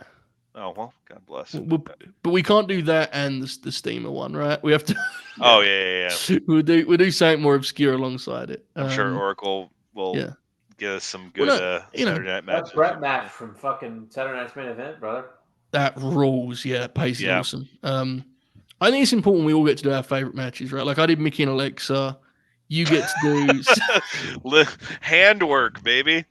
I was proud of that one. All right, folks. There is Grin Grappler, Eddie Guerrero. We hope you enjoyed this tonight. We know there's a lot going on. Halloween Havoc's on. NBA started. We know. But if you joined us, we appreciate it. If you're catching up, we're thankful for you giving us your time. Also, Bobby, do you ever hit a pro or plug? Sunday, we are doing a Halloween Havoc 1995 Grin Along at 6:05 Eastern. Join us for that on this very channel. And that's it. I don't know when our next show will be after that. Maybe sometime in November, I imagine. Brother, Manny the Hooper watching the Sumo Monster Truck. Hell yeah. The world is watching. Time stands still. The Oracle of Wrestling. Anything to push? Any final words? Other than the Randy Savage Grin Grappler, which we will plan ahead for. Maybe we'll do something for Full Gear Survivor Series or something like that. Maybe, maybe. Do you guys want to do something for the Crown Jewel? I don't mind. I'm intrigued if you want to. Yeah, I mean, let's see what they add to it, I guess. Because we're definitely going to do the card. I really like that women's match, even though I don't think it's going to be as good as I want it to be. I definitely want to do something for Survivor Series. So what day is? I'm sorry, folks, we didn't listen there. When is Survivor Series? The 25th of November, whatever that Saturday is, because after we'll Thanksgiving. We'll probably do the Thursday or Friday before Full Gear. To Oracle's point, we'll probably do one of those double shows we did before. Okay, we're doing Survivor Series Thanksgiving weekend. Yeah, that kind of rules. Yeah, we're so back. A Thanksgiving Day night tradition. Okay, wonderful. Alex, what's happening with the Contrarians, brother? We just finished our patron takeover. Julio organized all that, but we had our patrons basically pretty much up until this point have our year mapped out. We concluded with 1978's Dawn of the Dead, the George A. Romero classic. Coming up, we have some of our episodes that came from a live stream for the Cure, our cancer benefit we did earlier this year. We're starting with Original Sin, starring Angelina Jolie and Antonio Banderas, a movie that has a particular scene that I watched many, many times when I was 15 years old. And so looking forward to firing that up. And on our Patreon, we have a project coming up that I'm pretty excited about as well. We are thecontrarians.com, twitter.com/contrarian prime. Patreon.com/Contrarian Prime, $1 gets you access, much like the world famous Grin Grappler. We have for you wrestling fans, a complete series on the Rock John Cena feud from 2011 and 2012 that I'm pretty proud of on there. So check it out. As always, we continue to plug y'all because you let me on here and use this airtime to plug our show. So God bless. I love it, brother. Okay, folks, there it is. We're off to bury some people in our post show. K-Fab the ribs, brother. Ah, fucking wrestling sucks. I'm just kidding. Enjoy this outro. Bye.